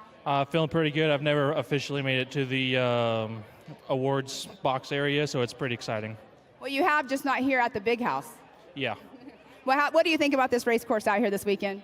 Adding the second rock section, I think, was a pretty smart move to slow us down and change the course, but it makes it more technical to catch each other. Yeah, it was an awesome race out there seeing you guys. Who would you like to thank for getting you up here in this number 2 spot today? Cooper Tires, Raceline, Full Throttle Battery, Dave's Off-Road, Torco Oil, Mama Angie and Rufus for coming out here supporting us, and Dad for spotting for me. Awesome. Well, congratulations on this number 2 spot. Stay right here. We're going to get some photos here in a minute. But right now, we are going to move right on over to our number 1 spot. Mr. Rick Levezzo, how are you feeling right now? I'm feeling pretty good. This has been a almost 5-year dream. Been coming here and just missing it, and tonight was the night. It was amazing. You can't ask for a better group of people. You hear the fans and you come around the corner. I mean, this is it. This is the pinnacle right here. So let's talk about that turn right there. When you're out there on that starting line, is your heart just pumping? Oh, yeah, it's intense. I mean, there's tires everywhere, and you're going, oh, hold on. And that first jump, boy, watch out. It's fun. Definitely. Well, congratulations on being on this number 1 spot. Who would you like to thank for getting you up here today? Oh, I'd like to first thank my wife and my family for putting up with all my BS and following me around the country when I race. My dad, who's like my number 1 sponsor, just crew chief and just here for all the races. James Mahoney, who's my spotter. And then Yokohama Tire for just letting me go and do all the stuff I want to do. King Shocks, Raceline, and Obstacle. Who else is... I'm forgetting somebody, but you know, it's without the sponsors we wouldn't be here. Well, congratulations on that number 1 spot. Super proud of you guys. That was definitely a tough race course out there, but we're not done with our racing this weekend. Are you ready for the next one? Yeah, no, I'm ready for tomorrow night. I'm going to have a little work to do. I got something broke in the front end, but we'll get it fixed, and we'll be out tomorrow night. Awesome. Well, let's give it up one more time for Rick Levezzo, Cody St. Clair, and Jesse Oliver. Miles and Jim, back to you. Thank you, Pam. Oh, Miles, just how good is this racing? It's so good to see Rick Levezzo up there at the front end. Now, I was saying earlier that it looked like he was slowing down. He was just saying that he thinks he's got something broken in that front end. So maybe a broken shaft or lost some teeth off that differential. But they bring all the spare parts out here. They bring semis full of parts, and it'll be all hands on deck down there in the Horschel pits, making sure Rick's ready for tomorrow. But yeah, what a great showing here in Crandon. We still have a couple races yet to go tonight, so be sure to check it out. Yeah, well, while we're waiting for that, we're going to be going back down to Pam, and she has got the 4600 awards to hand out right now. Thanks, Jim. Up here with our 4600 class, I'm with our 3rd place finisher, Mr. Doug Langford. You're got to be feeling really good right now, especially after the rough race we had our last round. So how are you feeling about this short course out here? Well, I felt really, really good. Battling out there with Lauren, going back and forth in the rocks, and it was a heck of a battle. And then about halfway through lap 3, I lost brakes. So I had no control through the turns, and it didn't take long for Brexton to catch me. But we even had a heck of a battle after that. I gave it all I had, but couldn't get it back, and I'll take this. I'm happy to be here with that kind of problem. I'll take it. Well, I mean, you have the 392 in your Jeep, so losing brakes, you had a lot of power, no stopping power. Yeah, that might be when the horsepower is maybe a little too much, when you can't stop it, especially in the turns. It was good on the straights, great in the rocks, but I couldn't control it in the turns. So, yeah, but we got here. Well, who would you like to thank for getting you up here today? Well, first, my family back home, my wife and son are watching here from North Carolina tonight. Hope they are. But other than that, just the companies that allow us to come do this. It takes so much to do this. My spotter and co-driver, Rob Craven, trying to keep me calm when I did lose brakes and not letting me get out of control. But companies like Rock Crawler Suspension that built this car with Outlaw Off-Road that lets us field it. Next Venture Motorsports, Tyree Lighting, Nitto Tires, Raceline. I beat the living crap out of that car and I didn't have a flat. I can't believe it. I just assumed I was going to, but I just can't thank those guys enough. Well, congratulations on being number 3 up here tonight, and then tomorrow night we'll see you again up on the Rock, so congratulations. Absolutely. We'll see if we can't get her fixed up and have something for him tomorrow. All right, now we're going to move right on over here to our number 2 spot, Brexton Glines. You, I know, are feeling really good as well. You had a great race out there. You're number 2 up here on this box. What do you think about that race course? The course is awesome. The fans are awesome. It's we're just so happy to be here. What an experience the big house is. Is this your first time here? It's our first time here. Oh, wow. I did not realize that. Well, congratulations being up here on the big stage here for your first time out at the big house. Yep, we can't complain. The course is awesome. Our crew is awesome. We got to give a huge shout out to them. We've worked so hard the last couple of months to get this car working better. Looks like we finally got it. Got to thank all our sponsors, marketing partners, Craig Swap and Associates, Nemesis Industries, Mickey Thompson Tires, Yukon Gear and Axle. Without this guy right here, we wouldn't be where we're at. Bailey helps us a ton, super awesome. We're just happy to be here.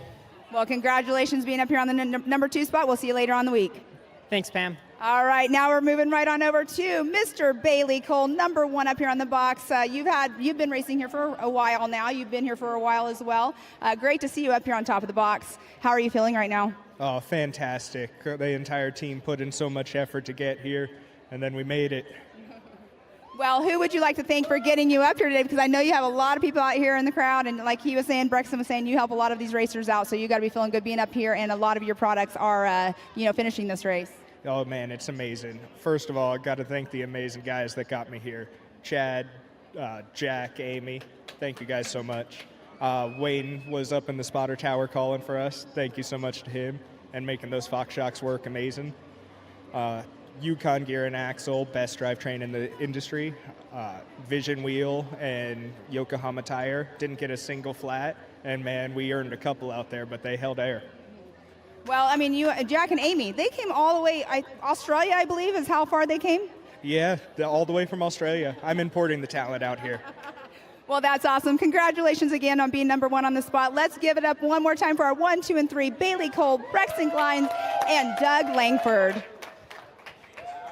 Thank you, Pam, and what a great showing it was there for the EMC classes. But, Jim, what a great night it was, wasn't it? Yeah, it's been absolutely fantastic, but this is only the start of the racing here for the Ultra 4 classes this weekend.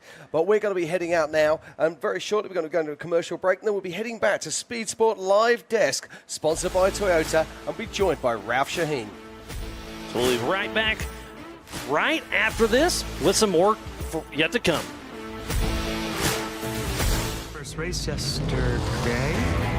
You're on the team, kid. It's orientation day. Hey, new guy, let's get you up to speed. Lunchtime.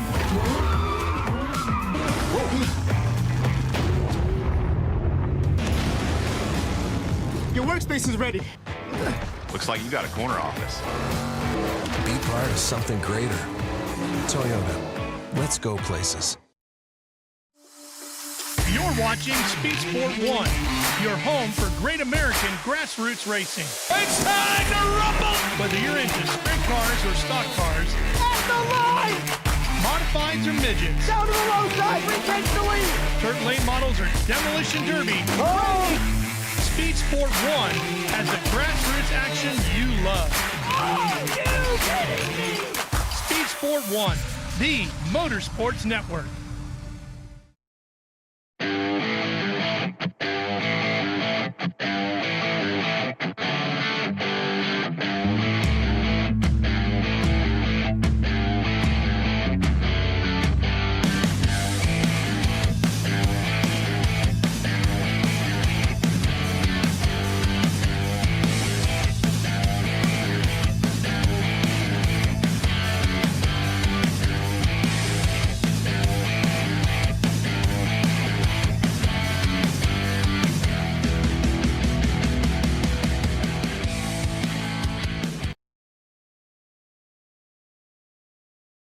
Sport live from the 54th Polaris Crandon World Championships, all presented to you by Toyota here on Speed Sport 1. And Toyota, let's go places. In fact, let's go right next to me. I'm Ralph Shaheen.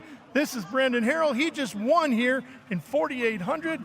Tell me a little bit about your race out there. It was a pretty wild race. The field was pretty stacked. I ended up getting the whole shot, and then I know Sean Raschke was on my butt for quite a bit.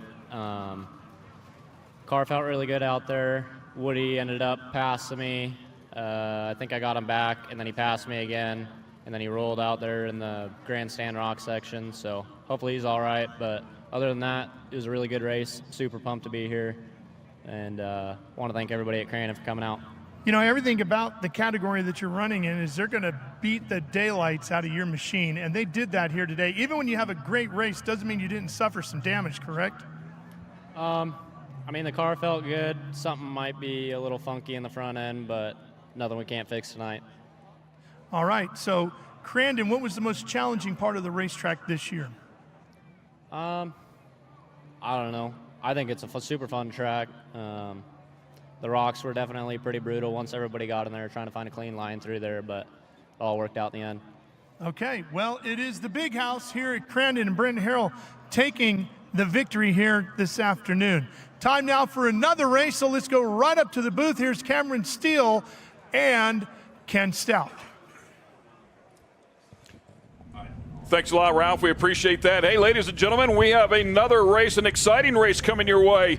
Ken Stout, Cameron Steele sitting alongside two former buggy dorks. The last time I can remember seeing a race like this. I'm a buggy dork for life, buddy. Don't be pushing back like that. 2012, you and I were in a race like this. We were in the buggies. We know what it's like to race against the pro lights, and it's sketchy, man. Well, it's scary. 500 horsepower, 3,600-pound trucks lined up alongside the 2.4-liter powered pro buggies, of course, and they're only weighing in the flyweights, man. They're like 1,900 pounds, 2,000 pounds, so any contact there, and you go for a ride. I know, and I can tell you for sure, I had my front shock tower ripped off when I was vying for the win of one of these back in the days, and the pro light guys, for some reason, have no respect for the buggies, and it really upsets me. I've driven both, and I can tell you, on certain tracks, there's advantages and disadvantages. In this track, it looks like there's going to be advantage and disadvantage in different areas of the track. Now, I heard through the rumor mill, the way they set the times was based on qualifying, and maybe the pro buggies had a little bit of a wet course, so they might be a little quicker.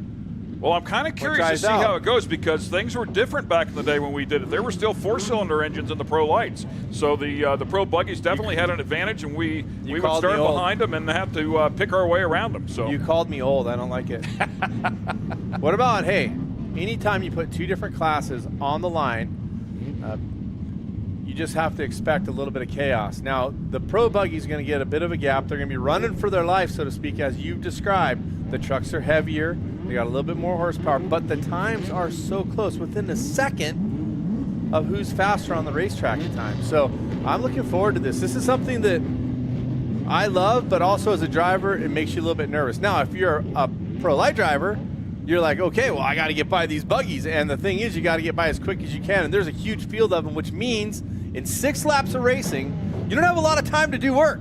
So right. sometimes you got to get after it. Sometimes you might bring the elbows up for a little bit of rough work, if you know what I'm saying. Yeah, they've got to work together, trying to be smart, get that lead out there, and then try to hang on. By the way, a quick nod to Tom Schwartzberg. He is 81 years old, has been coming out here for 50-plus years. He and his wife saw both of them last night, still out here racing. He's in one of the pro buggies here. By the way, his wife drove a couple of times. She would actually use his helmet, so a little shenanigans going on back in the day, but it's great to have the Schwartzbergs back out here getting it done. We're looking for the green flag here. Of course, you can see everybody is lined up. Looks like a row and a half of the pro lights. By the way, I'm told that Kyle Greaves is not in this race. Points leader in pro light, looking to save his equipment for the points round tomorrow. Keep in mind, they are not ending the championship here this year. Here we go. Pro buggies are out. Oh, contact right off the bat. They're crashing each other. And one thing you got to know about open wheel race cars, you touch tires, someone's going for a ride, and there's a giant start here for Booth. Yeah, that first turn, you can see a couple of wet patches in there. We need to talk about a turning brake as well. They've got to know how to work it right or left so that these guys will have to use that cutting brake to try and keep themselves from spinning out. They can actually use it in the auto rotation, if you will, the opposite direction to keep it from spinning out, and then they can use it to help them rotate the car as they normally would as well. We got the yellow out. Oh boy. As the pro lights, they launched the pro lights. Got a buggy on the inside, and yellow flags all around, So we're hearing a complete restart, ladies and gentlemen. Bonus for the fans. They get to watch it all again. Looks like the 72. Yeah, it looks like the 72 right there, and don't see a. It's not a great spot to be stopped for a lot of different reasons, right? I mean, you're exposed cab side. As we take a look at Everett's car, the Intrust number 7, and we are going to go full restart. Now that's not a good spot to be stopped on that front straight, going into turn 1 with the land rush start, cab exposed. They wanted to shut the cars down, and I think it's a great idea to do a restart. Plus, I mean, it never gets boring for the fans on the restart. Let's take a look at some of the contact early, and you can see getting that wheel to wheel. It's not a great idea. At slower speeds, not as big a deal, but man, if you get together and send it, it is terrible. Yeah, that was Brister that was in the middle of some of that action there as they got it going, and unfortunately, one of them locked down there on the inside, lost power, really sketchy place right there.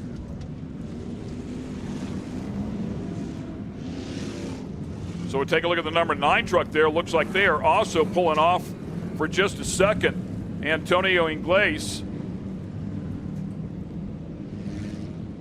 Well, if they're headed off to the hot pits, well, they'll bring everybody back around here, of course, and we'll stack them back up. So this is going to take a couple of moments. It takes a couple seconds for sure to get them all back to the lineup, to the grid, get them all grid up properly as well.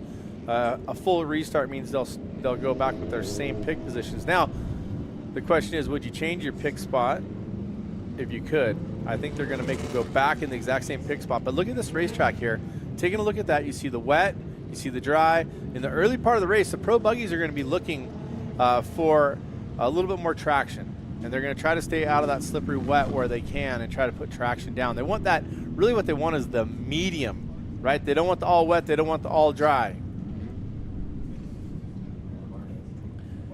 Unfortunately, one may not be making the restart. Cleaning it out. Yeah, talk about these vehicles. Obviously, you won a championship in the pro buggies. These things they're light, they're nimble, they're very quick. They're also what some say are the most difficult cars out here to drive. They're a busy drive. I mean, especially if you're talking about a 4 or 5 speed, you're talking about a turning brake possibly. Some of the cars have changed now with the lock diff. It makes a different kind of setup for the car.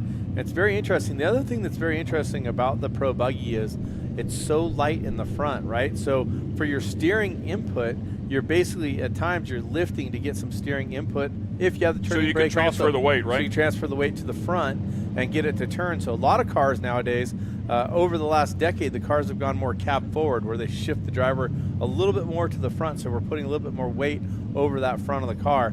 Also distributes it a little bit more because it is a rear engine, rear transmission in these cars. And of course, the ProLite trucks back there behind them, the Thundering V8s producing upwards of 500 horsepower. They made a rule change a number of years ago. They were formerly 4 cylinders. Yeah, baby. Just screaming 4 cylinders, manually shifted. 4 cylinders. Yep. It was pretty punk rock racing. And that was a handful as well. Talk about a busy truck. Of course, not near the suspension as well that the big Pro 2s have. So they're a little bit rougher ride out here, and they set them up a little bit stiff as well to get these things to handle. So the Pro Lights are certainly no joke and can carry some good speed around here. For sure. And for those of you watching online or at home, the weather report is beautiful, balmy evening, more or less in the mid-70s. We have a little bit of wind out there. That's going to dry the track out a little bit quicker. It's blowing at right around 8-ish and 8 knots, and I think that's going to make the track dry up even faster than the cars going around. You can see the dust moving behind the start area. There's the points leader for Pro Light right there in front of us. So we are in the Fishbowl announce booth, live above the track here in Crandon, but there are spectators and fans and fellow racers right outside the window. Yeah, absolutely. Of course, we were talking about Kyle Greaves, the reigning champion, the category, Pro Light category, and nice points lead here going into the final couple of rounds here as well for 2023. At least 4 Pro Buggies not making it back to that Yeah, I see that, and that's where all that contact was, right there in the middle. 2 or 3 cars getting together there, so possibly damaging something. You talked about the front ends being light. The cars are fairly fragile. They really can't take a big hit, and it doesn't take much of a hit to the front end, say from a right or left rear, to completely redirect the car. Absolutely. Fragile is an understatement, but also very nimble, as you said. You can see the Class 11, the stock Baja Bugs, getting ready to go racing behind. So it's a beautiful night for racing, a solid night for horsepower, and we are having so much fun getting ready to give you this race. Just the first almost start. Quick little tip, Erica Allreed, our pit reporter, is going to be riding, she's co-driving there in one of the Class 11 cars. Well, she can't be in the pits then, can she? Well, she might be, but we hope not. Well, I'm looking forward she's out front. She's riding along with Josh Felix in Class 11, and that should be great to hear the reports from in-car. You might remember, Ken, I think I did some in-car reporting with you once upon a time while I was in the Pro Buggy. We've ventured here. Had some fun. The Class 11 cars, for the fans, if you have not seen them, it's the 3rd time they've been here to Crandon, and they are extremely exciting. So the stock VWs will come out here, and I mean throw it down. It's the race immediately following this one. This one is 6 laps in distance. Hopefully we can get things off to a good start here, nice and clean. So Billy Booth had the whole shot. The blue car, we'll see if we can get it again. Pro Buggies are off. You can see him tucked all the way up towards the inside. Yeah, Billy Booth's had an incredible year as well, chasing that championship, and they've got to take care of these cars too. They are racing for points tomorrow. Everts with the whole shot. Nice and wide. Now the track dried out just a little bit, give them some good grip there through turn number 1. So everybody making it through cleanly in the Pro Buggy category. Meister there in 3rd place. Here comes the thundering V8s, and they are throwing it down. Look at that dust cloud on the inside, having to maintain your way through that. Get through one here, Crandon, everybody. Let's get through safe. Way up high, stays out of the wall, and it looks like Trey Gibbs is going to be the one here with a hole shot. Beautiful job by him. Gibbs with plenty of experience. Solid race car driver. I love when you're former Pro Buggy racer. I know, that's what I'm going to say. Formerly of the Pro Buggy class, super fun to watch race. Watch him pick his lines. He's going to try to drive it with poetry in motion, meaning he wants to hit all the lines. He wants to carve the corners, apexing with as much speed as possible. As we take a look back to the front of the Pro Buggies, it's the number 7. Everts, that's Everts, and Bernlohr already doing a nice job. We talked about Matthew Brisser doing a good job as well. The top 3 there, and they have a nice gap. Brisser chooses right the more wet. Yep, he chooses the more wet. He's going to set up early, tries to get under braking. But I like where those other 2 cars are in the inside. Let's see if Brisser can carve around the outside, get some drive. He's got to run for second. Here we go. He jumps into the wet, though. Watch the tire spin. See him break traction. Car starts to brake on him. He should have stayed in that dry. I think he had the run. I know he didn't want to follow that ruse, but look at Everts doing work. Everts way out front now, gets a little bit of breathing room. Meister was catching Bernlohr. Bernlohr stretches it back out as he went through turn number 1. You can see Everts running just outside of that moisture, and now back inside, using that right rear, putting that one right in the grip. And we go back and take a look at Gibbs here. Gibbs, the first Pro Light already catching the back of the field here with the Pro Buggies. Needs to be careful right here. Right on the back bumper of both of them. Looks to the inside. I'm sure that they talked in the driver's meeting. I'm sure they had words with the Pro Light guys saying, do not hit. Well, of course, with Gibbs, he knows. Look, going to the inside.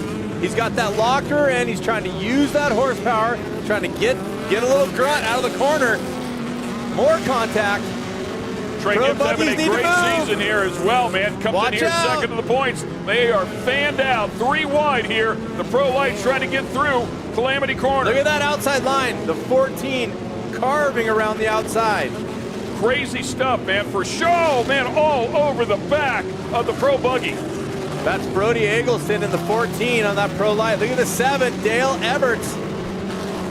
All 3 of them really closed up here at the front as well. Everts just got to put together those qualifying laps, if you will. Keep him clean. He's got enough room to run the race course. He's got a big gap. He's got a big gap still before you see Gibbs. A few sparks coming out as the sun starts to set. It gets dark around here. You see those brakes go to work. And you see he carved down, went to that dry dirt. It cost him a little bit momentum, but feels like maybe he hooked up more. He's trying to stay out of, Everts with the big land there, and he's gonna lose position. Go into the gravel pit, here we go, lead change. Bernalor coming after him. Slide job underneath. I think Everts just had a big hit on the jump. He landed there coming out of, coming around and just landed side loaded so hard. That will ring your bell. Also can damage the car, could knock it out of gear, could cause you problems. We'll see if he has a run to get back. Yeah, lucky he didn't rip a tire off in the process. Yeah, that side slap will really smack your head, especially if you have a full containment seat. The top 3 in Pro Buggy with a nice gap here. Brister on the run, trying to get Everts as well. Look at Gibbs, trying to carve that corner. Keep that keep the momentum. That's what we do. We try to keep that momentum moving forward. And I know it sounds simple, but race car drivers can do crazy things, like try to chop to the bottom. And already Brister has moved to second. I'm sorry, that's still Everts. Brister still running 3rd. Matt Wood also the next pro Light. So Wood having a couple of podium finishes so far this year, trying to pick his way through. You can see just back there by 1 position from Gibbs. Carving it. So last time around, he went to the inside, chopped his momentum. This time, around the outside, throw in the roost, carry the momentum, give it to him, baby. You got to get to the front, and you got to carry that speed to do it. Bernalor 4th in the points, by the way, this season. Does have a win, actually a couple of wins, 3 podiums on the season. So he knows how to get it done out here against this very, very stacked field. Larry Jobe out here still getting it done, by the way. Yeah, Larry. Talked to him a little bit earlier today. It's great to see him in here as we watch Trey Gibbs. Look at Gibbs getting some heat in those brakes, rotating down at the bottom. We do have a safety vehicle on the racetrack, so we're going to get some caution flagging here. They're going to have to race to the inside at the finish line turn. See Gibbs coming in nice and mellow, being respectful, staying away from the course workers. Well done. The number 5 looking good. Does he have what it takes to run up on these guys right now? He still has quite a few cars to get by, and we're basically halfway through the race. That's exactly right. 3 laps to go here, so he's got to do some work here pretty quickly. And Bernalor's putting some laps together. Bernalor in the 27 has been really just hitting the marks. See, get out of the wet. Get to the outside, run the momentum. He's running the lines. He's really got a great pace, and he's gapping right now. He's been putting Everts and Brister under the gap. And look at this, carve it up. That number 5 of Gibbs looking super solid, but he's got 6 cars to get by if he wants to win this shootout. So, by the way, that 31 directly in front of him is Steinhardt, so he's a points leader coming into the finals, the final couple of rounds here for the 2023 season. 31X, my bad. So that was Jaden. I love it. Does the Pro Light have it in the tank to catch those fast Pro Buggies? Can it be done? You see those 3 cars just inside your shot there. Those are your front runners.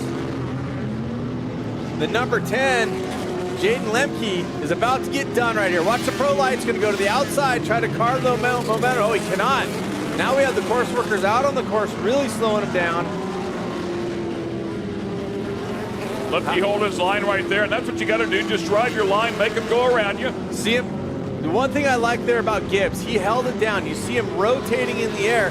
I felt like Lemke kind of nursed it a little bit, didn't turn in the air. Look at that rotation, throw it around. Lemke's driving around a little bit more. Gibbs is by, moving forward. That's going to put Gibbs in, I believe, 5th overall. Yeah, quickly running out of time here. Yeah, but still 2 laps. Let's see what happens. He's got his lines under cover, getting it. Oh, right there. Scrubbed a ton of speed. He broke traction, went to the bottom. I don't know if he meant to do that, but the car broke loose. He ends up on the bottom, but he has a good run here going through that first turn. So looking at the lap times, Trey Gibbs a little bit quicker here with a 128.2 to the 129.7 for Bernlohr. So about a second and a half quicker there. He's got a little ways to go, though, to catch him. Track wide open, run your line, just keep putting them together. It's going to get rougher in those primary lines, so you got to watch out throwing it in. You see Gibbs throwing it down. He likes that little bit of apron, not where it's already been run a ton and it's hard pack. He wants just that edge. Look at this battle. 3 buggies, and here comes Gibbs. Can he get all 3 of them? This is 2nd, 3rd, and 4th. This is Booth. This is Brister, and Everts is going backwards quick, but the white flag is out. White flag is out for sure, and a roadblock right in front of Gibbs. He's got to try to pick his way through he's got pack. I thought he was going to dive in on him right there and get it. Watch this rotation. Here it comes. Hello, rotation. Going to go to the inside? No. He holds it down on the outside. Everts holding it down on the inside as well, knowing he's there. Obviously, the spotter's talking to him out and around the outside. You can see the sheer raw power out of that Pro Light, able to drive around the outside of Everts. I think Everts might be hung up just a little bit or hurt just a little bit. I think a really good move right there by Gibbs, not trying to dive to the inside and chop to the pass. I think carrying the momentum was there, good there. Now he's going to have a big run down the front, and we'll see. Should be able to get around the outside of 1. Yes, gets Booth. Now he's looking for Brister right on the outside. And Bernlohr still out front. Oh, a huge moment right there. That's what we were all afraid of. And hopefully Brister is okay. Not sure if there was any contact there or not. Really difficult to tell from that particular angle. As Gibbs continues on here, Bernlohr should be really close to the stripe by now.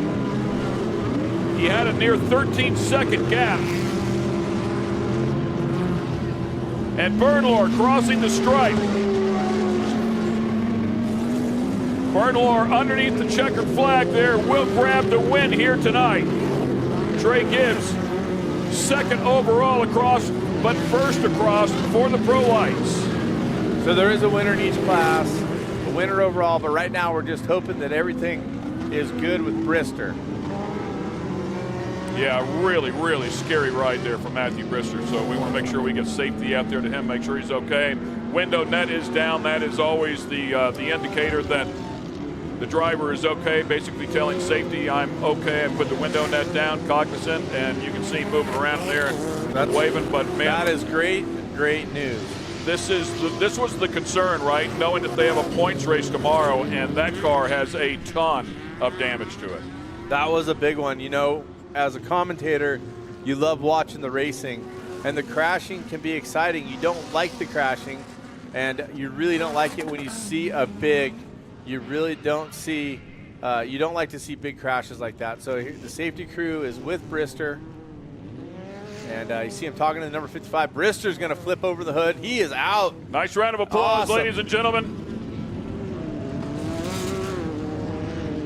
That was and a big in good one. spirits, man. That's whew, that's a scary ride. That is why you wear your safety gear. You don't dress for the win, you dress for the crash. Yeah, great to have safety right down there immediately as well. As you take a look at that car, of course, he's a little bit deeper in the points, comes in here 7th in the points. They'll have a lot of work to do. They have a lot of talented people on that team. We'll see if they can get that thing back together and make it out here for the points round tomorrow. The question I have, Ken, now that he's okay, you want to know what my question is? I bet you can guess. Was there contact? Right. And we just couldn't tell. To me, it didn't look like they were close enough to be contact, to be honest. It looked like maybe it all just happened on that jump. Probably a bit of a rut there. Well, the only thing that would lead me to believe that there was contact is if he just went off the jump straight, that would have never happened. So there has a tendency to be a little bit of a developing bump, like as you're turning slightly into that jump. We've seen it rear its head in the past, so we'll see if we get a chance to take a look at the replays shortly here. Everybody just making sure Brister is okay. The course is now looking cold, and good news, Brister's smiling, at least mostly. You never are smiling when your race car is all smashed up. So we're going to take a quick break here, and we'll get things sorted out. When we come back, hopefully we'll know a little bit more, and we'll share it with you. Stay with us here at Crandon. It's orientation day. Welcome to the team.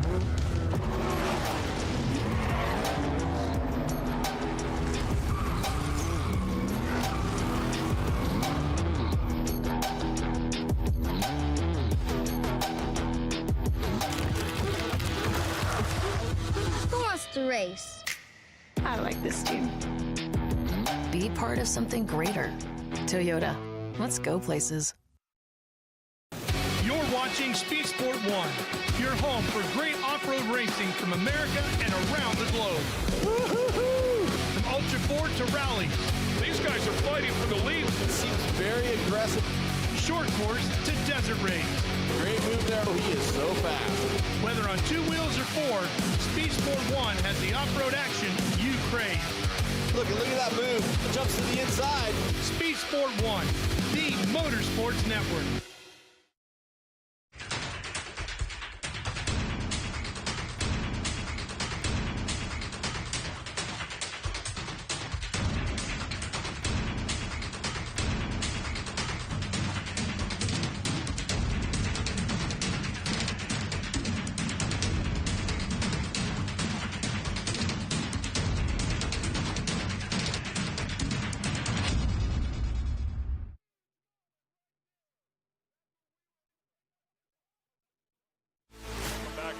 Welcome back, ladies and gentlemen, to the 54th running of the Polaris Crandon World Championships and, of course, the 8th running of the Red Bull Crandon World Cup.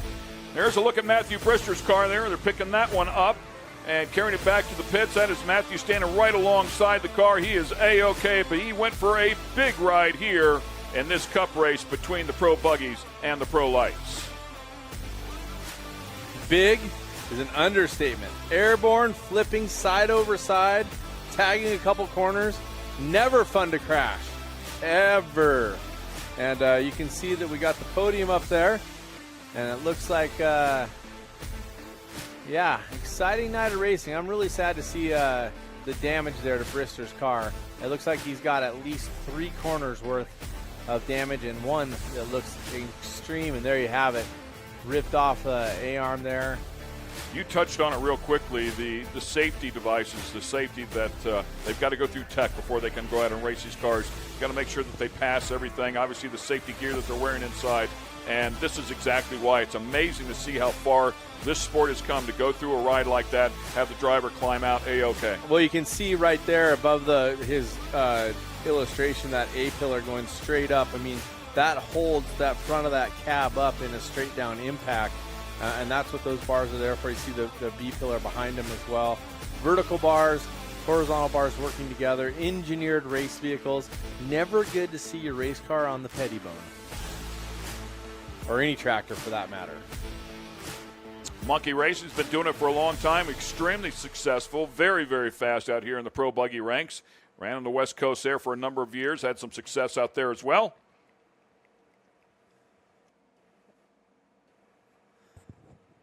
All right.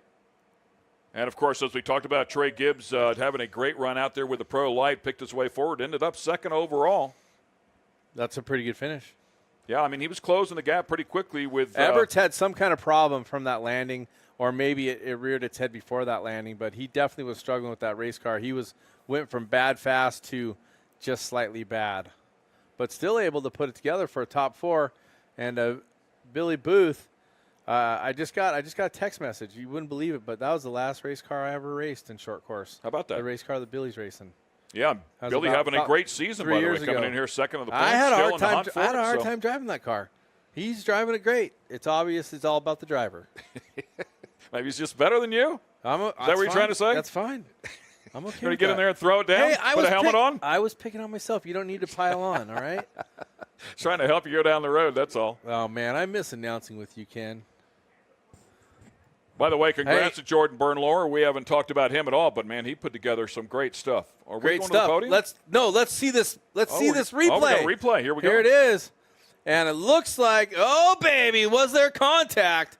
Whoo-wee! Pretty clear right there. There was a ton of contact. Looks like Gibbs went over that jump there, and the truck got sideways just a little bit, drifted back over. I don't think he had any intentions of doing that, but clearly that's how it ended up. I honestly felt like they both drifted back into each other. One went wide one way, one went wide the other way, and they kind of pointed themselves back into the middle. And guess what? 2 cars can't fit in the middle.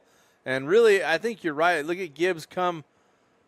It loaded up the left side right there, and it launched the truck off. Yep. And he landed on the right side. Oh, baby, you're right. Gibbs and then he's off. Trying his best to keep it in on his the binders. lane, on the binders hard. Good night. And it just does not take much. That's what we were talking about. It just doesn't take much. I'm going to rescind my statement. Brister was not coming over into him. He was actually just starting the turn. He was and these 2 guys raced against each other in pro buggy. And that all started with that first jump because he had to correct the truck a little bit. So it loaded up the left rear. When he went off the jump, it sprung the left rear up and landed hard on the right. Then he had to catch the truck. So, man, that's a true racing deal. But when you put a pro light and a pro buggy together, that's what you're looking at. Pro light's going to win every time. Every time. When it comes to contact. The tough one for Brister. The good news is still smiling.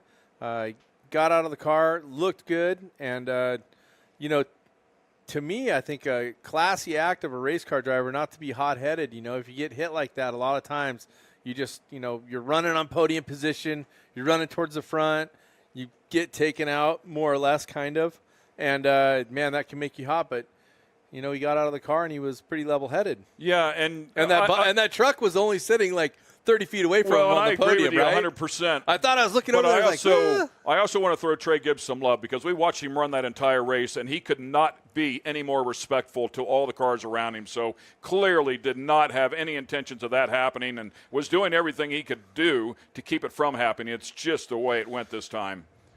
We're just really glad Brister's okay. Absolutely. I mean, being okay is the number one thing in racing, and right now we're just watching the sunset. It's a beautiful afternoon, unless, of course, you're Brister and that's your car. And that crew. Yeah. They're going to see sunrise is what they're going to see. Yeah, they'll if be on they that get one all together, night long. man. Yeah. I mean, he's got to have arms for 3 corners of that car, which, luckily there's a lot of friends in the pits. The community of short course off-road racing is stellar. Everybody works together to get everybody back on the track. There's a lot of solid community here, especially at Crandon. What a wonderful place to go racing. And if we didn't mention it, the Bugs are coming up next. Yeah, Class 11 still sitting back there. They're on the line. They're coming up next. Of course, we will end the night up with KISS here at Crandon, the big house, right? You brought the entire family, didn't you? I brought the entire family to see the big house and to see KISS. The KISS was my first concert I wanted to go to when I was a kid. Your dad took you, right? No, they had the neighbors take me. Oh, really? Yeah. My dad was I'm over that. Smart, like, I'm not going. I took my kid to Taylor Swift. I mean, I'm all in for it, But, yes, KISS was one of my first concerts, and I wanted to share that with my kids. So my 3-year-old will probably be one of the only kids in her generation to say, I saw KISS. Big Daddy was pretty sharp, man. He just send you off with the neighbors. I like that. Yeah, Big Daddy was definitely on the move. A player, knew what to do. Neighbors wanted to take me? Okay. Dang, that is a long, unfortunate ride right there for Brister's car.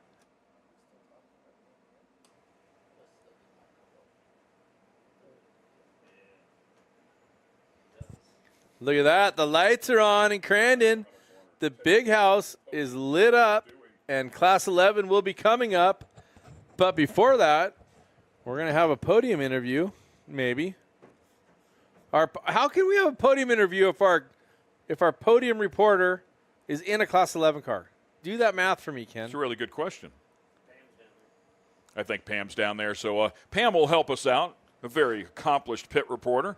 She's doing a great job there with the Ultra 4, of course, all day long. She's my favorite commentator on the crew. Definitely you are not. Just saying. I can't even argue with that. There's a possibility. He's not afraid to take a swipe. It's kind of like how you used to start races, you know? I mean, everybody would wait for the green flag except for you. That's and right. You That's had your right. own green flag. And what? I finally got black flag for it. What did I do How on the many next warnings start? did you get? What did I do on the next restart? Jumped it. Speaking of the Class 11 cars, talk about a fun class. This thing is so cool. These cars, believe it or not, those cars compete in the Baja 1000. And they are very competitive. They're a lot of fun to drive. Says you. They are great. Here's something I want to point out real quick for those of you at home. They are stock Volkswagen sedans. They do have roll cages inside of them. The same type of roll cage, the same window nets, the same safety seats, the same safety harnesses that you just saw, or very similar to what Brister had in his car. So now they're icing them because we're waiting for the podium interviews, and then we will get to the Class 11 race. That one back there's puffing pretty good already. Hey, you know they say they run best right before they blow up. Just before they blow up. Yes, that's exactly what I've heard. You can see the top three over there. Being a race team owner, I'm sure you've experienced that a couple times. Unfortunately. Yes. I'm not sure I really believe it. Well, I believe that they blow up. Yes. My story is we were leading before it blew up, always.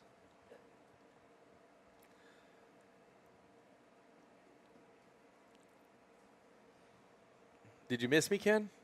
Oh, We I haven't always miss you, commentated brother. together since last year. It has been a little while. And you weren't up here too much. You were running back and forth. You got an exercise. I brought my jogging shoes this time again because I thought I was going to have to do that again. But then they brought this Ralph Shaheen guy out here to do some of that stage stuff. How about that? I heard of him before. He's been pretty busy. A lot of fun here at Crandon, even in the commentator's booth. For those of you watching at home, you know, the racing is spectacular. The crashing sucks. This is a moment where Ken and I are waxing poetic, having fun, watching the race cars sit and the AMSOIL flags blow. And so what we're going to do right now is we're getting ready for the podium. We're going to step away for just a moment because we know you're tired of us. More action when we return.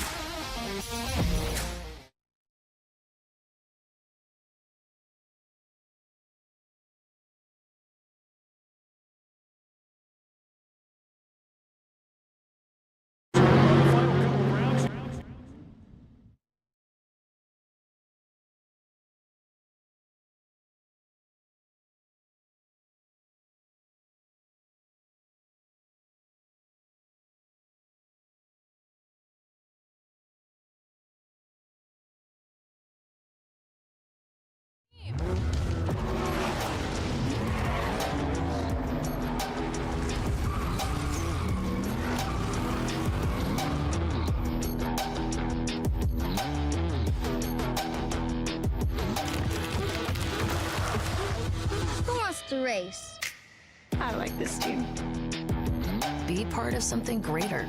Toyota. Let's go places. You're watching Speed Sport 1, your home for great off-road racing from America and around the globe. From Ultra 4 to rally. These guys are fighting for the lead. It seems very aggressive.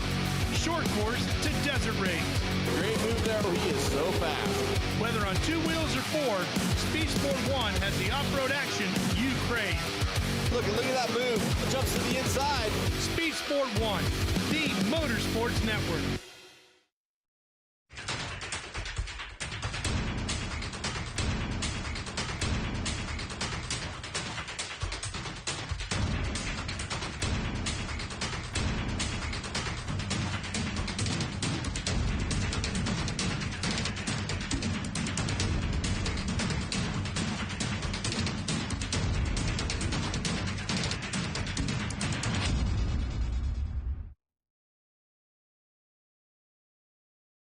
I watched my first race yesterday. You're on the team, kid. It's orientation day. Hey, new guy, let's get you up to speed. Lunchtime.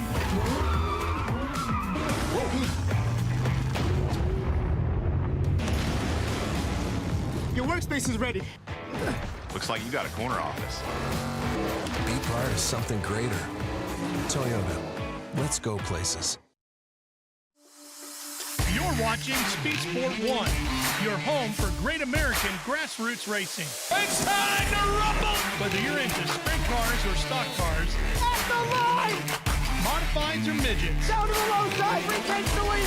dirt lane models or demolition derby, Speed Sport 1 has the grassroots action you love. Are you kidding me?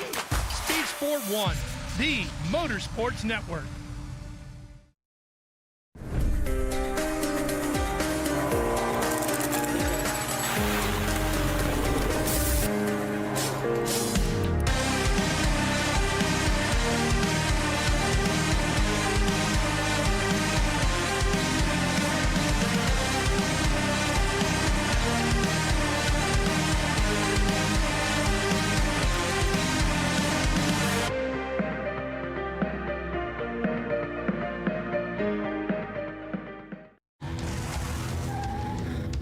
It's orientation day. Welcome to the team.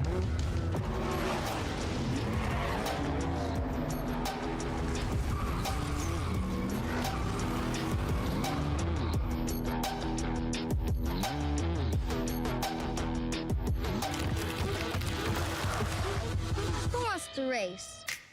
I like this team. Be part of something greater. Toyota. Let's go places. Speed Sport has been America's motorsports authority since 1934. Get news, results, and commentary from the most connected experts in the business, covering all forms of motorsports from flat track to NASCAR and everything in between. Bookmark speedsport.com on your mobile device now, or follow Speed Sport on social, and be sure to subscribe to the Speed Sport Daily. Speed Sport is your one-stop shop for all things racing on 2 wheels and 4.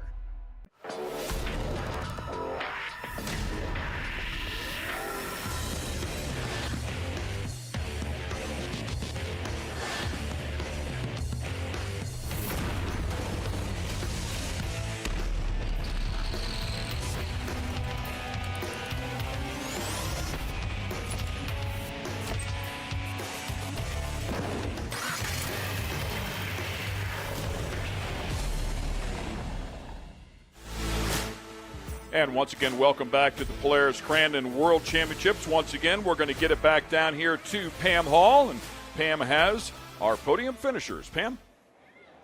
Thanks, guys. I'm here with our third place, Mr. Billy Booth. You guys had an amazing race out there. You had a full restart for everybody.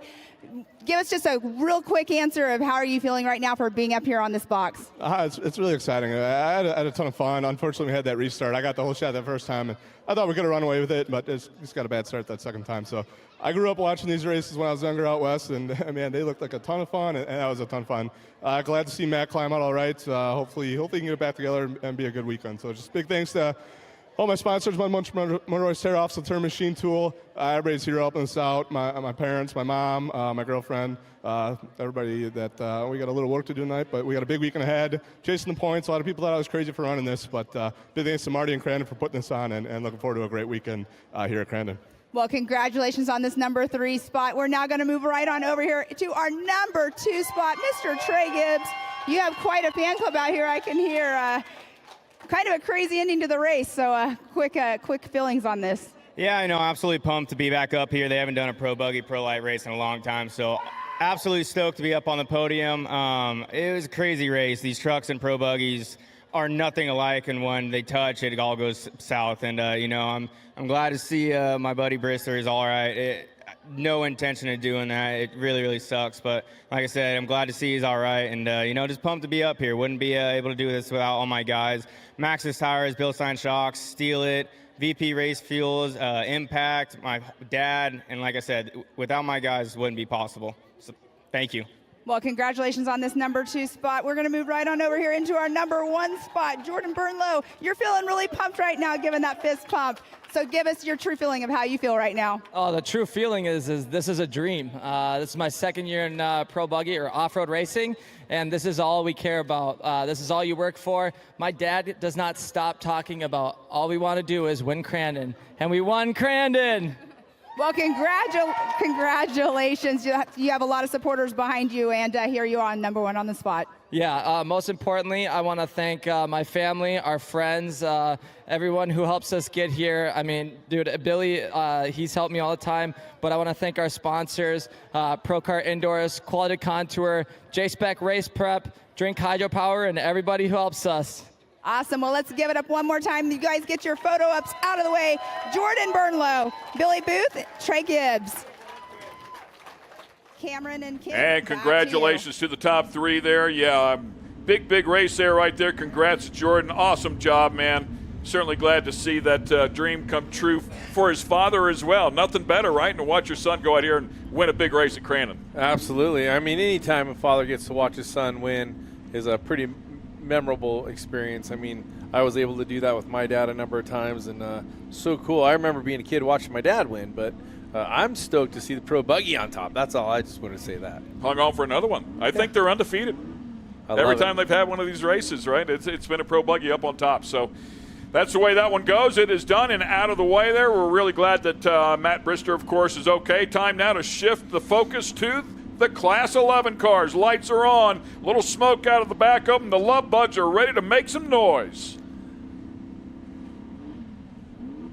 Still need to clear those podium cars as they get cleared there, so it's going to be a couple minutes. Let's talk a little bit about Baja Bugs, because as you talked about, the history of racing, Baja Bugs goes way back to the 60s and 70s. And these are some of the early race cars of the Baja 1000. So we're stoked to see such a great number of cars here at Crandon to come and represent. There's been a huge resurgence in Class 11 over the last few years. And we've seen them at King of the Hammers, seen them at the Mint 400, seen them at a number of different races. It's just, it's fun to watch, but it's also serious racing. Some of these teams have traveled from the West Coast, of course. There's some ringers, so to speak, in the field that we'll talk a little bit about. Cisco Bio for sure being one of them. As you look at the setup, they do have the stock bumpers on the front. They have to retain the stock fenders. Now, I will say that every once in a while, those fenders do blow off those cars, Ken. Yeah, you know what's really cool about it is this is a car that you can build with a buddy of yours and go out and have some fun. Probably 15, 20 grand all in. Go out and go racing. Probably the challenge is maybe trying to find some of the parts, but they are bone stock vehicles. You talked about some of the safety that's inside of them aside from that, but they call it the working man's class, and it's one of the oldest and purest of the original classes. Super cool stuff. Absolutely. You said hard to find a 13 millimeter end wrench when you're working on Class 11 cars all the time, because you always seem to be using them and you always seem to be losing them. We had Baja Bugs as kids, and we'd prep our race cars in our garage, and my dad was forever looking for that 13 millimeter wrench. We just couldn't seem to put them back in the toolbox. It's I'm reliving all those moments with things not being put back by my kids. It always, well, a lot of times you leave them in the car sometimes, you know, and you lose them out on the course. But I always look at the negative camber in the rear end of those cars, and it just scares me to death. Well, when they start, it is a swing axle, which means that as the suspension comes up, it rotates in. So when they're laying it down in the turn, what they're looking for is the flattest that they can have that tire, or more straight up and down, so they're making traction and cornering the best. And I can see someone out there being silly with their cooler on top of their race car. That's Bob. The Bob. Bob's your friend. And I said negative camber. I think it's actually positive camber. Yeah, right? That's exactly right. You know, but just not used to saying positive camber. Camber and caster are something for the engineers, not the race commentators. Just saying. Well, in this case. Fired up. They're looking for a green flag. And we have collective breath holding as we get ready for the land rush start. A massive field of Class 11 cars. Our pit reporter, Erica, on the back row, we're told, if you see the car there, it looks like a blue hood and orange front bumper. We believe that is the car that she will be reporting from. Josh Felix is her driver. Let's see if she gives us a report. Her first time through turn one. I'd love it. You can see it looks like the 1184, the Baja Design sticker there in the front, the BD. Green, blue, a little bit of orange. By the way, if you look at all the cars, you'll see that it is mandatory that they all have a co-driver, so this isn't something special here just for their car. So the co-driver, when you're in desert races, you're watching the GPS, you're using the radio, you're giving navigation tips of what's coming from the GPS, you're managing the race car. In short course, you know, you're just kind of sitting there. I mean, gritting your teeth. That's it. Green flag flies. They dump the clutch. Here we go. Class 11. Wow. That's a lot of bugs coming around that corner. If I'm not mistaken, the pink bug is Cisco Bio. His family from Baja, California. He is one of the most famous race car drivers that we have in the field. And he is definitely a huge talent. Lots of wins for their family in all types of Volkswagen-based racing. This is a 1600cc Volkswagen. And look at him carrying the big speed in there. And look at the line that he's running. Why? He wants to keep that momentum up. Can't get out on the fluff, but the last thing you want to do is pull it down. Ooh. Oh, problems right off the bat. One of them pulling off to the outside. But 2, 3, 4 wide. You had a great start right here.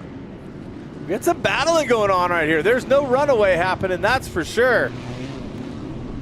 I've got to say, generally speaking, throughout the entire field, the class looks awesome. The cars look way better than they did a year ago.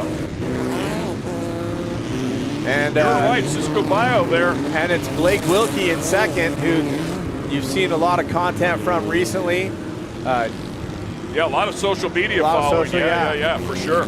Always smiling, always having a fun time. We'll see if he's got anything for Cisco, but you know, Cisco is a huge talent in the 1600cc racing. It will be fun to watch. Blake Wilkie, by the way, the 2021 Moore Series champion, the 2022 Mint 400 winner, so he can get it done out here, but he's got a little real estate to close up on. So Erica and Josh, we are hearing, oh, parts and pieces. That was one of those fenders, I think. A metal fender thrown out. Oh, contact on the front straight. Big violent roll. Big crash there. Not unlike what we saw a year ago, by the way. And again, we just want to make sure the driver and co-driver are okay. We were just talking about Josh and Erica started off in the third row, made their way up to 7th already, so had a great start there. But it's going to be tough to race with. Is this Erica's car? It was blue with orange. That kind of looks like it. No, it's not them. The wrong color bumper there. But that's a tough one. You're racing by looking down underneath through the bottom of that hood being flipped up. That small little opening there. Plus your aerodynamics are out the window now.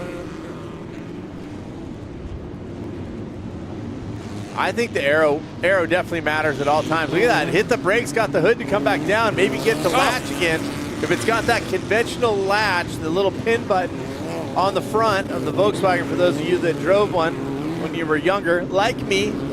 That thing is like a massive parachute. The fact that they can drive it and continue on at speed is pretty amazing. But Cisco about to get some company here. Yeah, Blake, I like the way Blake ran that line a little straighter. Cisco actually made what looked like an unnecessary turn out just slightly and let Blake make a run. Here comes Blake down the bottom, trying to make a move. We'll see as they head down into the gravel pit. Oh, that was a big landing for a Class 11 car there from Blake. Yeah, Cisco got a little bit sideways here coming out of the gravel pit. Under braking, he's going to take him in. Oh, 2 wheels in. He gets in the binders and stays out of the side of him. Nice job there. Good job of collecting it back in and not running into Cisco. So that's Cisco Bio in front in the pink car, chasing him in the multicolor purple, light blue. Fun is Blake Wilkie. Blake with another run coming up. Wilkie's got some speed, no question. He closed up what was probably the better part of 7 or 8 car lengths. Has made a couple of attempts here, racing him really clean. That gravel pit has put more than people like him up on the bike before. Out into the back of the track, they're racing an abbreviated track, so they cut back and through. And Blake clearly driving it into the turns way more aggressively than Cisco. And look at that. Blake had made some runs. Now watch right here. Blake has a straight line. Watch the straight line from here. Cuts back across. Straight lines this. You see Cisco turning just a little bit. Blake trying to straighten it out and keep the pedal down, but Cisco has a far better run this time around. Yeah, through the barn turn there, and yeah, he does a much better job there. Last time he got a little bit loose right there, and I think that's what cost him some speed as they charged hard down into the gravel pit. Oh, Cisco throws it in, decides not to throw it in that hard in that Fox-sponsored all-pink Class 11. Donnie Donovan, by the way, Michael Steele, Ryan Rodriguez, your top 5. And they're making a run at it. It looks like that I really thought that first and second were starting to gap, but here comes more of the class coming back up on them. So no doubt the spotter's talking to him as well, and I'm sure telling Wilkie, you got to get after it. You're going to have company here. Danny Donovan there. Oh, look at this. Did not have the best set of turns there through Calamity Corner. Wilkie having a hard time getting by, I believe, a lapped vehicle. Still with great runs. You see him having to get heavy braking. He goes down to the bottom, trying to show the front end, possibly to Cisco, but has to get under heavy braking to control it. Blake has some great runs. I think if he can just clean it up just a little bit, he might have something for Cisco. Here he goes again, trying to look for that straight line through this section. Cisco straightens it out a little bit too. Cisco's kind of on the same program. Contact now. back behind him. These two getting together there. You can see part of the fender, part of the bodywork gone. The Continental back machine. Drives right back underneath him. A good line. You were talking about that before. Goes outside in. Gets a good drive down into the gravel pit. Wilkie wants that so bad he can taste it. And the Continental versus the General Tire cars, orange versus blue. What kind of strap job do you have to do to get your ice chest to stay on top of your race car like that? I mean, you got to be good with the ratchet strap. You think they got cheater bolts in it so it can't fall off? Titanium bolts? Straps are just for looks. Donovan and Rodriguez going at it as well. Wilkie doing everything he possibly can to get around Cisco and has not found the magic yet. Does he give him the NASCAR turnaround sooner or later? Look at this, going to the outside.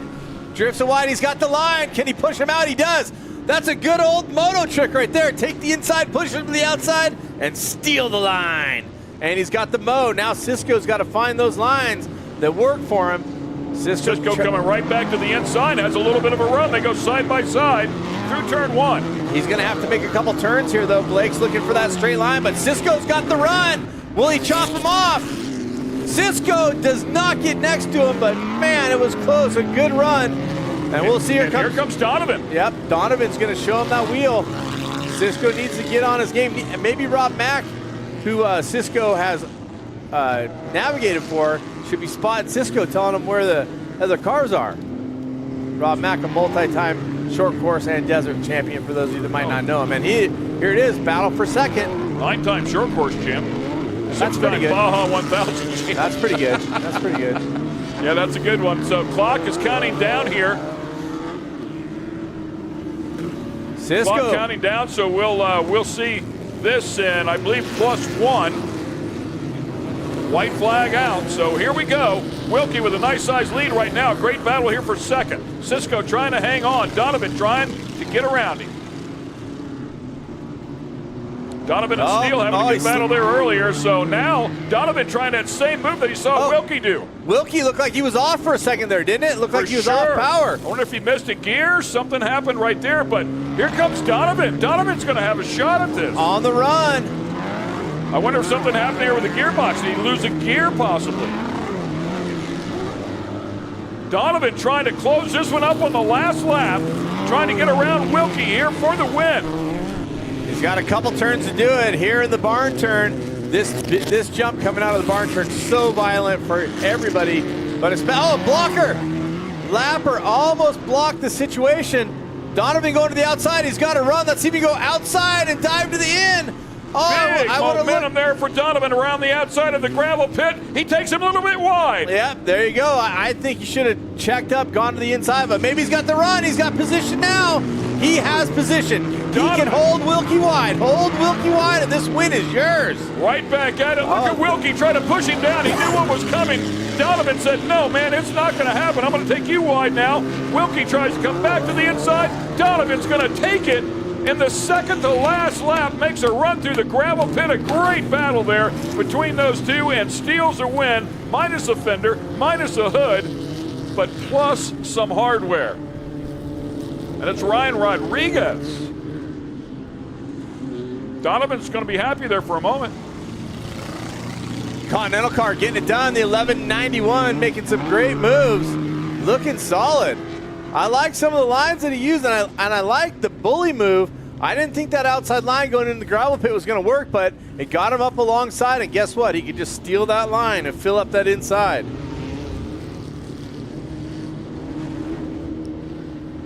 So Rodriguez ends up the winner. Wilkie in second. Cisco rounds out the top three.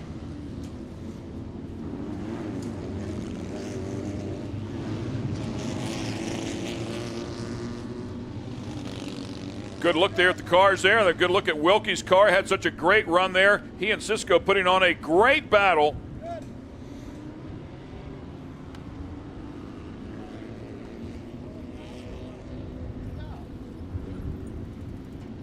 And Rodriguez clearly in a war there, hanging onto the front bumper.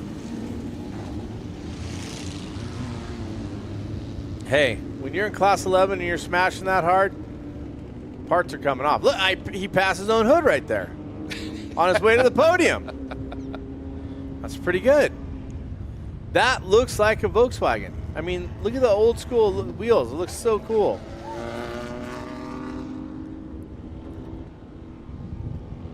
Drivers climbing out here, of course, co-drivers as well. They can hear you now, ladies and gentlemen. Put your hands together for the Class 11 competitors. They put on a show.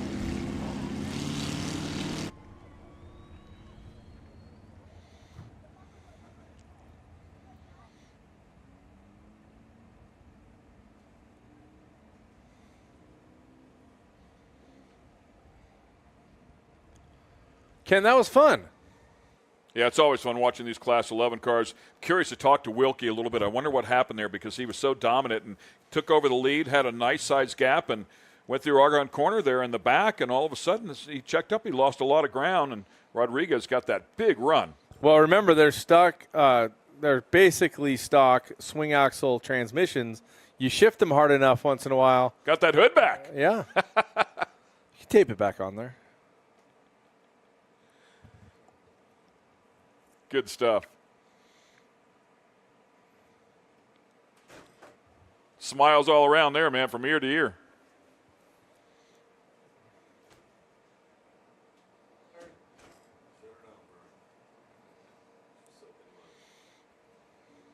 So all the drivers out there head over there to the podium. Of course, we'll get a word with everybody. Should be a good time for sure. Stay with us. We're going to take a quick commercial break, and we'll be right back on the other side. It's orientation day. Welcome to the team.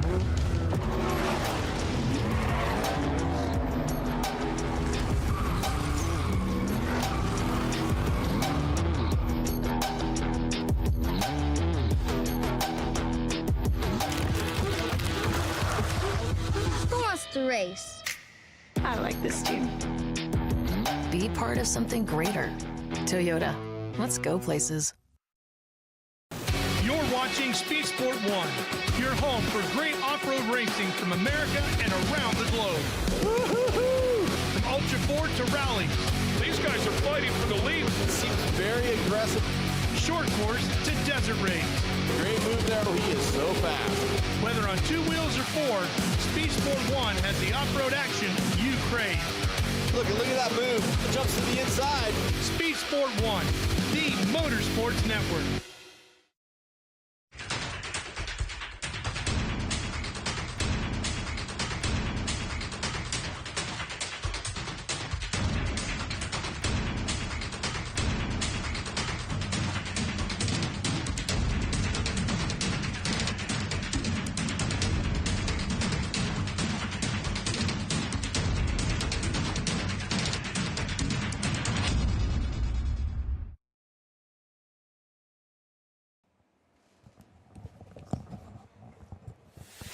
And once again, we welcome you back here, where you can see all of the competitors have made their way up to the podium. A stacked house when you've got 2 per car. The Class 11, of course, putting on a great race here, and Ryan Rodriguez ending up on top of the box. A great run there on that last lap. So exciting for sure. Once again, we will get it down there to Pam Hall, and she has all of our competitors. I'm sure they're happy.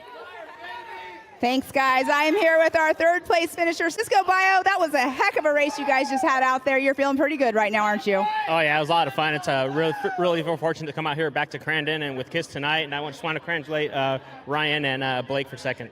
Yeah, you took the whole shot out there, and I was trying to watch from above, but here you are in that number 3 spot, but you're still up here on the stage. Yeah, as long as I got in the top few, that's what I was good. We're getting ready for Sunday.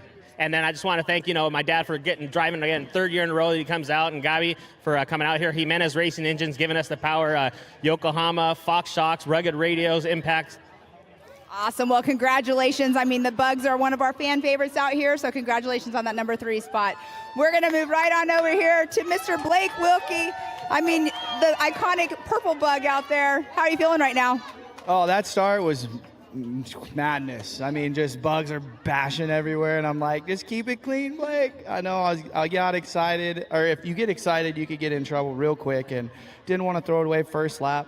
I saw Cisco out front immediately and was like, I got some work to do. And then Ryan came out of nowhere, and he's got a fast car. They got their program dialed, so to be up here is awesome. Have a solid car.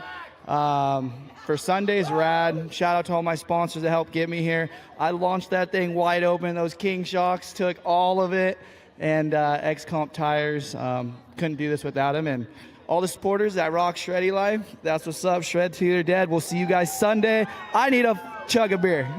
Awesome. Well, congratulations, Blake Wilkie. We're going right on over here into the number 1 spot, Ryan Rodriguez. You're feeling absolutely amazing right now, aren't you?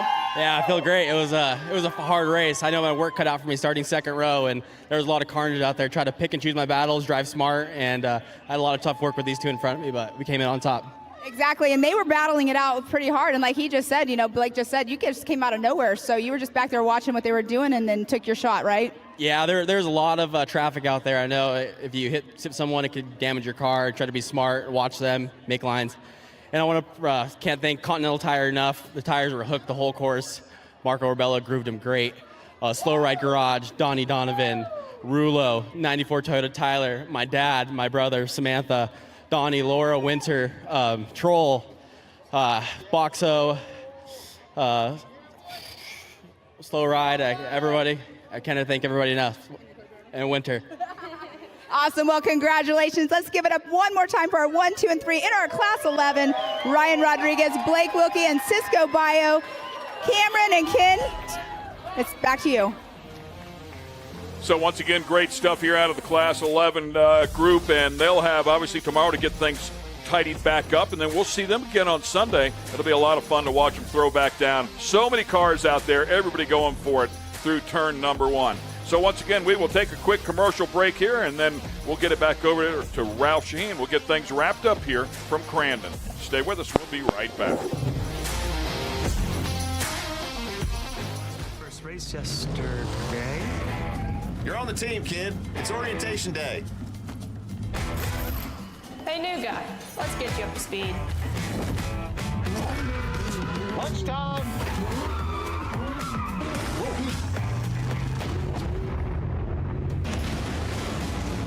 Your workspace is ready.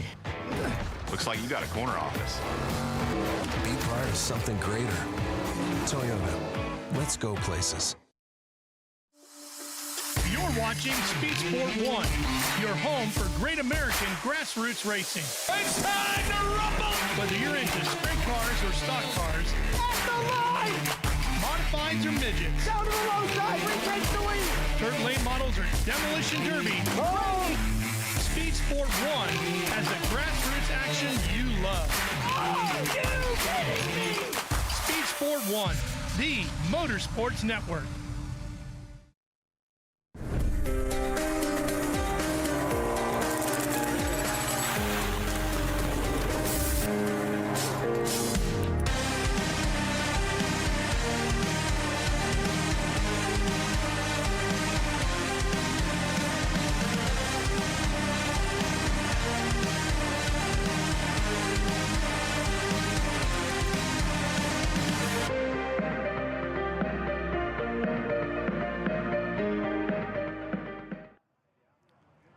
Welcome back to Speed Sport, live from the 54th Polaris Crandon World Championships. It has been a fantastic day of racing here on Speed Sport 1. All of our coverage brought to you by our friends at Toyota.